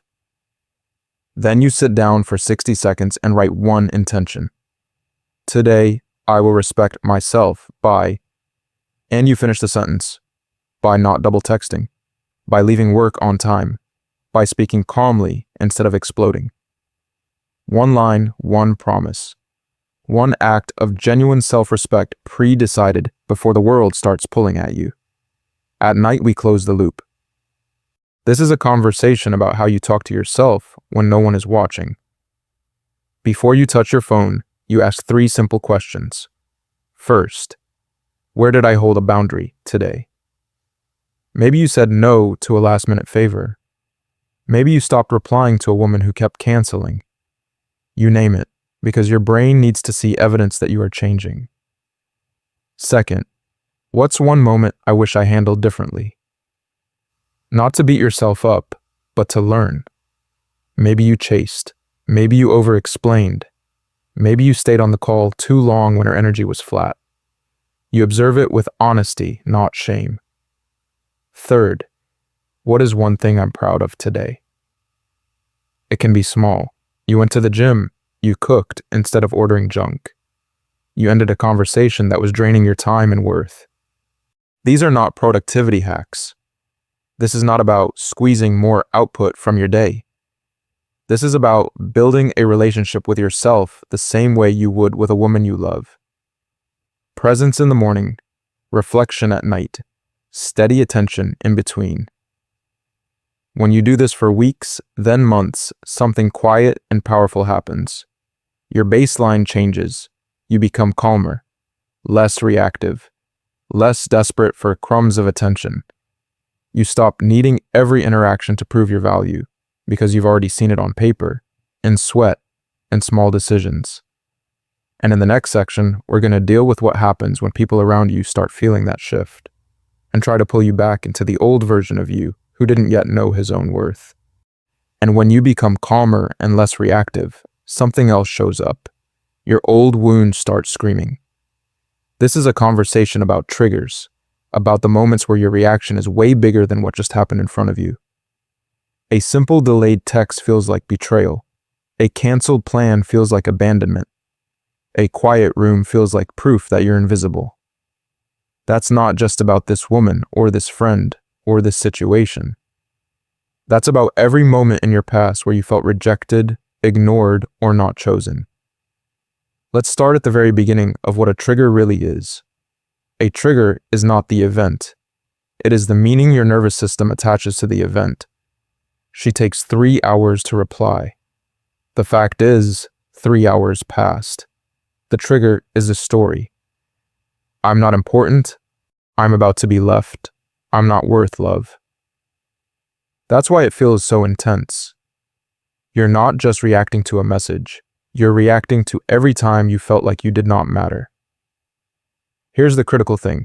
Most men get this completely wrong. They think, if I just fix her response, I'll feel better. So you chase, you double text, you over-explain, you beg for clarity, you rearrange your time, your energy, your dignity to calm the panic inside your chest. But real confidence is built when you learn to calm that panic without needing anyone else to rescue you. Notice how triggers actually show up. Your heart races because she took longer to reply than usual. You feel rage when a woman cancels, even with a reasonable excuse. You feel this desperate urge to fix things when someone pulls away, like if you do not act right now, you will lose all your value. That urge to chase is not love. It is fear dressed up as effort. So we need a simple pause practice. When you feel that surge, you stop. You name the feeling. I feel rejected. I feel scared. I feel angry. You breathe, slow, deep, deliberate. Then you ask one honest question. What am I afraid this means about me? Not about her, about you. I'm afraid it means I'm not enough. I'm afraid it means I'll always be alone. That is the real wound we are dealing with. In that gap, instead of chasing, you choose grounding. You journal the story your mind is telling. You call a trusted friend who knows your genuine worth. You go for a walk and let your body burn off the adrenaline. You replace impulsive reaching with intentional returning. To yourself. Every time you sit with a trigger instead of chasing, you shift your identity. You prove in real time, I can feel this and still respect myself. I can feel this and not betray myself for crumbs of attention. That is self-respect under pressure. And in the next section, we're going to look at what happens when you stop reacting, and people around you start testing just how serious you really are about this new standard. When you stop reacting and people start testing you, this is where a new skill has to come online. Walking away, calmly, cleanly, with your self-respect still in your hands instead of scattered all over the floor. Let's start at the very beginning of this. Most men get this completely wrong. They think strength is storming out, slamming doors, sending the long angry message, blocking, unblocking, posting indirect quotes to get a reaction. That looks powerful. It feels powerful for about 5 minutes. But storming out is still you being controlled by them. Your mood, your energy, your time are all reacting to their behavior. Calmly walking away is different. You are not exploding. You are not begging. You are not auditioning for their sympathy. You are simply done. Real confidence is the ability to exit without a scene, because you already had the conversation with yourself long before you ever had it with them. Here's the critical thing. Calm exits do not come from the moment. They come from preparation. You already decided your non-negotiables when you were clear-headed. You already practiced small boundaries, not replying instantly to disrespect, not over-explaining when someone canceled 3 times, not chasing when a woman's attention turned lukewarm and inconsistent. By the time you walk away from the big situation, it's just another repetition of a habit you've been building. So what does this actually sound like? It sounds like, this doesn't work for me. That's it. Not a 3-page essay, not a courtroom defense of your value. Or, I'm going to step back from this dynamic. No attack, no character assassination, just a statement of your decision. You might say, I respect you, but this pattern doesn't align with how I want to live. And then you follow through with your actions. You reduce contact, you stop initiating. You free that attention and energy for your own life. Notice what you are not doing. You are not listing every time they hurt you, hoping they finally understand. You are not trying to make them admit you were right. You are not secretly waiting for them to chase you so you can feel worthy. This is a conversation about you keeping your own worth intact, not about forcing them to see it. Inside, yes, you will feel grief. You will feel the pull to go back. You might wake up reaching for your phone. But underneath the ache, there is something new, a quiet pride, a sense that, for once, you did not abandon yourself to keep someone else. Psychology calls it behavior first. You act with self-respect, and over time your feelings catch up. And understand this, walking away is not about making them regret losing you. That is still you centering them. Walking away is about making sure you do not regret losing yourself. Your future self, your future relationship, your future peace are watching what you do now. In the next section, we're going to look at how people respond when you really leave, and how to hold your line when they suddenly change the moment your absence becomes real. And when your absence becomes real, something interesting happens. The door you closed quietly, they suddenly remember it exists. That is when the I miss you texts appear. The hey stranger. The we should catch up messages that land in your phone as if they did not just waste your time, your energy, your love. Let's start at the very beginning of this pattern. You finally detach. You stop chasing. You stop double texting. You stop rearranging your life for someone who treated you like a convenient option. Days go by, maybe weeks. You start sleeping better. You start putting that attention back into your body, your work, your craft. And right when your nervous system starts to calm down, there it is. Their name on your screen. No apology, no accountability. Just a casual hook thrown out to see if you'll bite. Here's the critical thing. That message is not just a message, it is a test, not of them, of you, of who you are now, of how much self-respect you have actually built. Because your old self would rush back. Your old self would feel that hit of validation and forget the nights you waited, the calls they skipped, the promises they broke. Most men get this completely wrong. They think the text means, I finally see your value. Often, it just means, I'm bored, I'm lonely, and I remember you always picked up. Real confidence is quiet in that moment. Real confidence is the pause, the deep breath, the space between stimulus and response where you ask, has their behavior changed or are they just repeating the same pattern? Psychology research is clear. People do not transform their character in a few lonely evenings. If they have not shown consistent, genuine effort over time, you are not witnessing a new person. You are witnessing the same cycle, starting again. So what do? You have options now. You can ignore. Silence is a complete sentence, and sometimes it is the only language self-respect speaks. You can respond briefly, matching their level of investment, without reopening the emotional floodgates. Or you can calmly state your standards. If we're going to reconnect, it has to look different. Consistent communication, real plans, mutual effort. Then you watch, not their words, their pattern. This is a conversation about evidence over nostalgia, about patterns over promises. Self-respect means you do not let I miss you be I deserve better. You remember that every time you accept crumbs, you teach yourself you are only worth crumbs. Every time you hold your line, you raise your own price.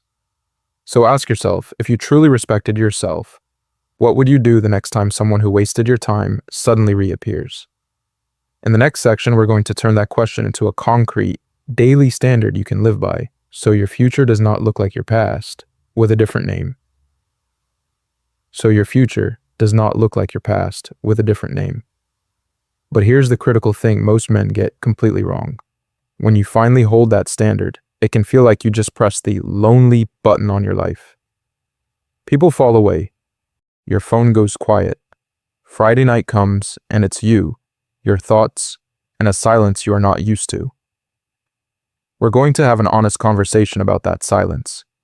Because if you do not understand it, you will run straight back to the same woman, the same friends, the same disrespect, just to make it stop. And that is how you abandon yourself. Let's start at the very beginning. There are two kinds of pain here. The first is the clean pain of loneliness. You walk away from the situations that cheapen you, and for a while, there is space. Empty space in your calendar. Empty space in your bed. Empty space in your notifications. It stings, but it is honest. It matches reality. The second is the dirty pain of self-abandonment. You stay where you are disrespected because you are terrified of being alone. You accept crumbs, you tolerate cancellations, you laugh off comments that cut your worth, and every time you do, you teach your nervous system, this is what I deserve. That pain does not stay in one area. It leaks into your confidence, your work, your sleep, your sense of value as a man. Real confidence is choosing the first pain on purpose. Low self-respect says, I will take any company, any attention, any half-hearted love, as long as I do not have to be by myself. High self-respect says, I am willing to be alone until the people in my life match the way I treat myself. One is panic, the other is power. Psychology research backs this up. Men with low self-esteem tolerate more jealousy, more control, more disrespect, just to avoid abandonment. But when you act with self-respect first, set boundaries, say no, stop chasing, your brain slowly updates. Maybe I am worth more than I thought. Behavior first, feeling second. So this season where you have fewer people around you, this is not punishment. This is a reset. This is construction time. You fill that empty space with a life you actually enjoy. Lifting, building a skill, reading, cooking, calling the one genuine friend who shows up. Learning to sit in your own company without needing constant validation from a woman's attention or anyone's approval. Self-respect is when I miss you never beats I deserve better, even on the nights you feel most alone. especially on those nights, because what you choose in that moment decides who you become next. And in the next part, we're going to turn those lonely nights into something you never expected. An unfair advantage that quietly raises your price while everyone else keeps discounting themselves. Those lonely nights get a lot more dangerous when your environment is built to pull you backward. When your phone, your friends, and your habits are all wired for drama, chasing and chaos become the default. We're going to have an honest conversation about something most men ignore. Your environment is either protecting your self-respect or poisoning it. There is very little in between. If you sit around men who brag about being disrespected, who laugh about being used, who normalize begging for a woman's attention, you start to believe that is just how it is. And once disrespect feels normal, self-respect feels extreme. Let's start at the very beginning. You are not just fighting your own impulses, you are fighting the current around you. Group chats full of screenshots and gossip. Videos that glorify chaos and call it love. Friends who tell you, bro, just keep trying, she'll come around, instead of, why are you chasing someone who clearly does not value you? Real confidence is almost impossible to maintain when everything around you rewards desperation. So you upgrade your circle, quietly, intentionally. You look for men who respect themselves, who do not chase, who have a life that does not rise and fall on whether one woman texts back. Men who train, who build, who create, who will call you out when you start to slip into old patterns. Not with shame, but with a simple, you're better than that. Remember who you are. Those relationships become a mirror that reflects your genuine worth back to you. Here's the critical thing. Most men get this completely wrong and try to fix their mindset while keeping the same inputs. That is like trying to heal while you drink poison every day. You need to curate what gets into your head.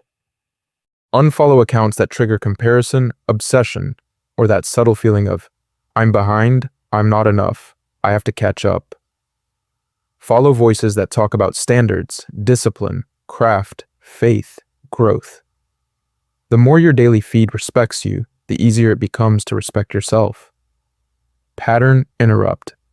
What if the problem is not that you are weak, but that your surroundings are loud? Too loud for your own voice to be heard.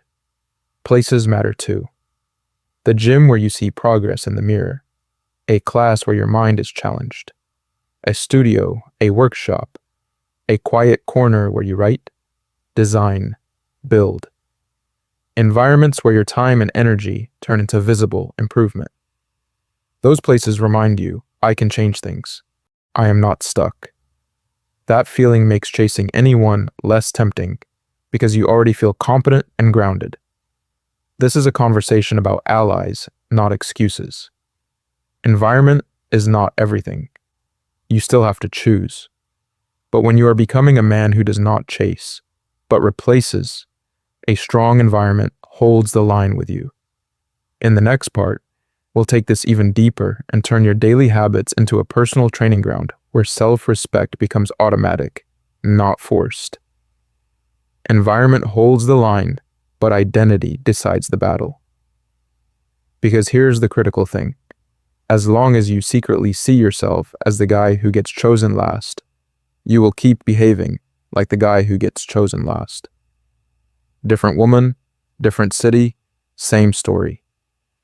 We're going to have an honest conversation about who you believe you are. Not your job title, not your relationship status. The story you tell yourself when you are alone at night. I'm the one who has to prove himself. I'm the one who should be grateful for any attention. I'm the one who gets almost picked, almost loved, almost respected. That identity is why you chase. That identity is why you tolerate crumbs. Most men get this completely wrong. They try to change tactics instead of identity. They learn new lines, new rules, new strategies, but underneath, they still feel like the boy begging to be noticed. Real confidence is not a trick. Real confidence is a shift in who you are in your own eyes. From chaser to chooser. From, I hope she likes me, to, I know my worth, and I choose what aligns with it. So we draw a line in the sand and we write a new sentence. I am a man who respects himself, who chooses carefully, and who walks away calmly. That becomes your new self-concept, not a fantasy. A standard. A quiet, genuine promise you make to yourself about how you will live, love, and spend your time and energy. But identity without action is just daydreaming.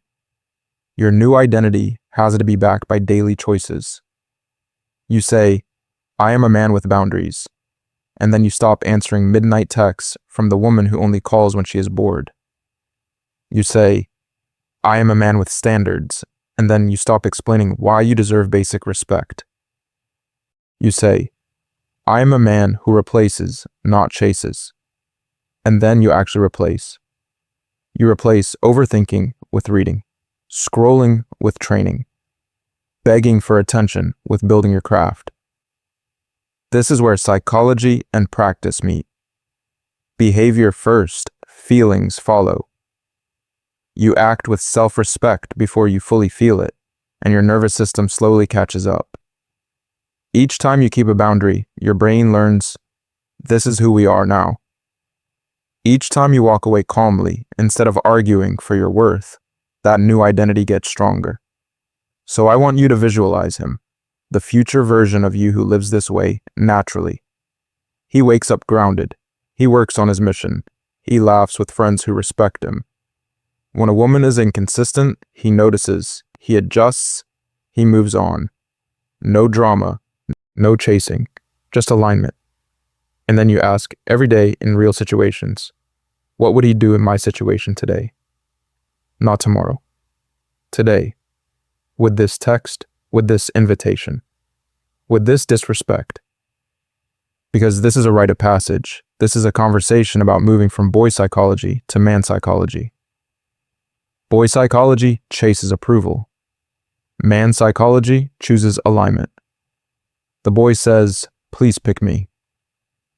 The man says, does this fit the life I am building? One is desperate for love, the other is rooted in worth. In the next section, we'll turn that vision into concrete daily drills, so that being the chooser is not a mood, but your automatic default under pressure. So let's turn this into something you can actually do. Not a quote on your phone. Not a nice idea you forget tomorrow. A 1-week experiment where you raise your price and watch how your world responds.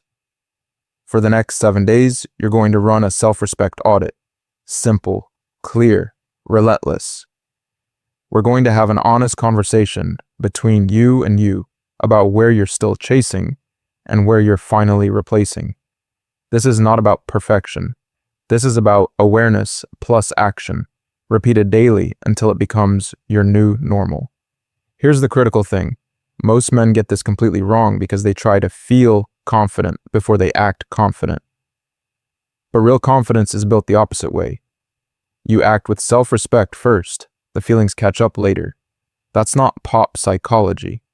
That's how cognitive behavioral therapy works. Behavior first, emotion follows. Each day, you're going to capture 3 moments. First, one moment you almost chased. Maybe you started typing a long explanation text to a woman who keeps canceling. Maybe you were about to apologize for a boundary you had every right to set. Pause. Notice it. What did you do instead? Did you delete the essay and send a simple, calm response? Did you say nothing and let her actions speak? That's data. Second, one boundary you held. It could be telling a friend, I can't talk right now. I'm heading to the gym. It could be saying no to unpaid extra work that always lands on your desk. It could be leaving a conversation when someone starts disrespecting you. Boundaries are not speeches. Boundaries are actions that protect your time, your energy, your worth. Third, one standard you enforced. Maybe you stopped being the 24/7 therapist for people who vanish when you need them. Maybe you decided that if a woman's effort drops, you mirror it instead of increasing yours. Maybe you chose 8 hours of sleep over scrolling and self-pity. Every standard you enforce quietly tells your nervous system, We matter. On top of that, track your triggers. When did you feel the urge to beg, over-explain, or over-give? Was it when someone went cold? When you feared losing their love or attention? Ask, what story was I telling myself right there? Usually, it's something like, if I don't fix this, I'll be abandoned, or I only have value if I'm useful. Naming that story is how you stop being controlled by it. Every night, rate your self-respect from 1 to 10 based only on your actions, not your feelings. You might feel insecure and still act like a man with genuine standards. That counts. You might feel confident and still chase crumbs. That does not. Be brutally honest. Give this 7 days. Just 1 week of conscious practice. Watch how you start to see yourself differently. Watch how a woman, a friend, a boss subtly shifts when you stop auditioning and start deciding. And then, in the next section, we're going to take this even further and talk about the one move that instantly exposes who actually deserves a place in your life, and who was only there for the discount version of you. When you start moving with self-respect, the world around you does not stay the same. People either adjust to your new standards or they quietly exit. And both reactions are feedback. Let's start at the very beginning of what you'll actually see. The first shift is subtle. A woman who used to text you only when she was bored suddenly goes quiet when you stop replying instantly. That friend who only called when he needed a favor stops reaching out when you stop dropping everything for him. The coworker who always dumped extra tasks on your desk starts looking for a different target. They are not confused, they are inconvenienced. They can no longer use you the way they did before. At the same time, something else happens. The people who already had a sense of their own worth lean in. The woman who values honesty and consistency starts matching your effort. The friend who was always trying to respect your time feels more comfortable asking you to hang out, because now there is balance. Your boss or your clients start taking your boundaries seriously because your actions say, calmly and clearly, I take myself seriously. Real confidence is contagious. When you carry yourself like you have value, people who love value feel it. Here's the critical thing most men get this completely wrong about. You will lose some connections. You will. The group chat might get quieter. The invitations to last-minute, one-sided plans might slow down. But the quality of your interactions rises. Less drama, less explaining yourself, more direct yes or no, more reciprocity, more genuine conversation instead of constant performance. Inside, the changes are even more powerful. You stop staring at your phone, waiting for a reply, like your whole worth is trapped in 3 dots on a screen. Your nervous system calms down because your self-respect has already decided. If they are inconsistent, I will not chase. There is pride in your decisions, even when they cost you short-term comfort. You sleep better after saying no. Your chest feels lighter after walking away from a half-hearted attention. This is a conversation about nervous system safety as much as it is about dating or friendships. And all of this is data. External changes are feedback loops. When certain people fade, it confirms that your old lack of boundaries was the glue holding that connection together. When others step up, it confirms that your new standards are magnetic to people with real character. We're going to have an honest conversation about timing too. This is not a weekend project. Self-respect is a lifestyle. It is a long game. Some seasons might feel lonely. Some days you may question, am I being too strict?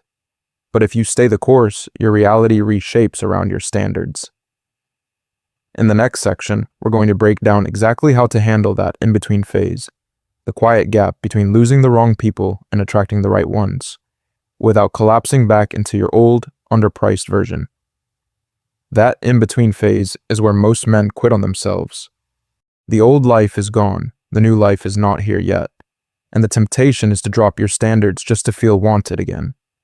This is exactly where self-respect either becomes real or stays a nice idea you heard in a video. Let's start at the very beginning of what we've done together in this conversation. We walked from chasing to choosing, from begging for crumbs of attention to setting standards, boundaries, and non-negotiables, from texting, explaining, overgiving, and waiting, to don't chase, replace, and redirecting your energy back into your purpose, your growth, your peace. That is not a small shift. That is an identity shift. Here's the critical thing most men get completely wrong. They think confidence is how loud they talk, how smooth they are, how many women like them. But real confidence is your relationship with yourself. It is the quiet, genuine conviction. My time has value.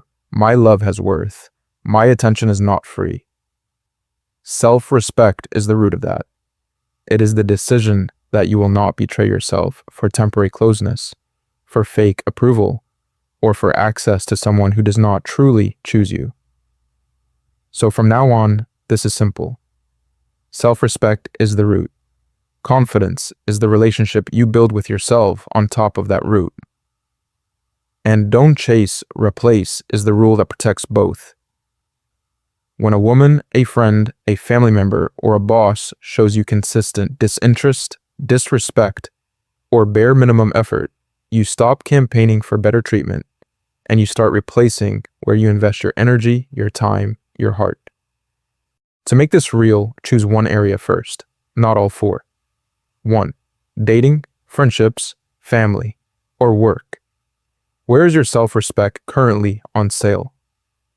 Maybe in dating you keep double texting, explaining, and tolerating lukewarm effort. Maybe in friendships you are the unpaid therapist who no one checks on. Maybe in family you allow guilt to override your boundaries.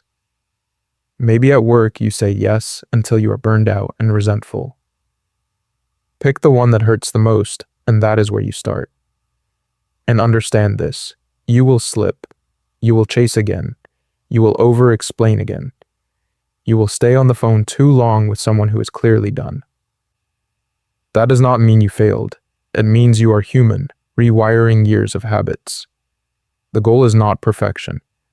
The goal is to notice faster, correct sooner, and return to self-respect one step earlier each time. This is a conversation about a line in the sand. There is life before self-respect, where you are constantly auditioning. And there is life after self-respect, where you are constantly choosing. In the next section, we're going to walk through exactly how to hold that line when emotions flare, when loneliness hits, and when the old patterns come knocking, so you do not collapse back into your underpriced version ever again. So now we draw that line in the sand, not in theory, but in your actual week. This is a conversation about self-respect, not self-help entertainment. If nothing changes in your calendar, in your contacts, in your habits, then nothing changes in your life. Let's start at the very beginning of implementation. I want you to choose one boundary you will set this week. Not 10, not someday. 1. It can be in dating, in friendships, in family, or at work. One place where you know you've been underpricing your time, your energy, your attention, and you are done pretending you do not see it. Maybe it is the woman who texts you only when she is bored, and you always answer. Your boundary might be, I only invest in people who invest in me, and that means no more instant replies to lukewarm effort. Maybe it is the friend who only calls when he needs a therapist, and never when you are struggling.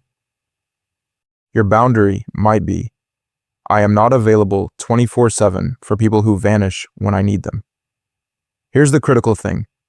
Most men get this completely wrong and think boundaries are speeches. Boundaries are not long explanations.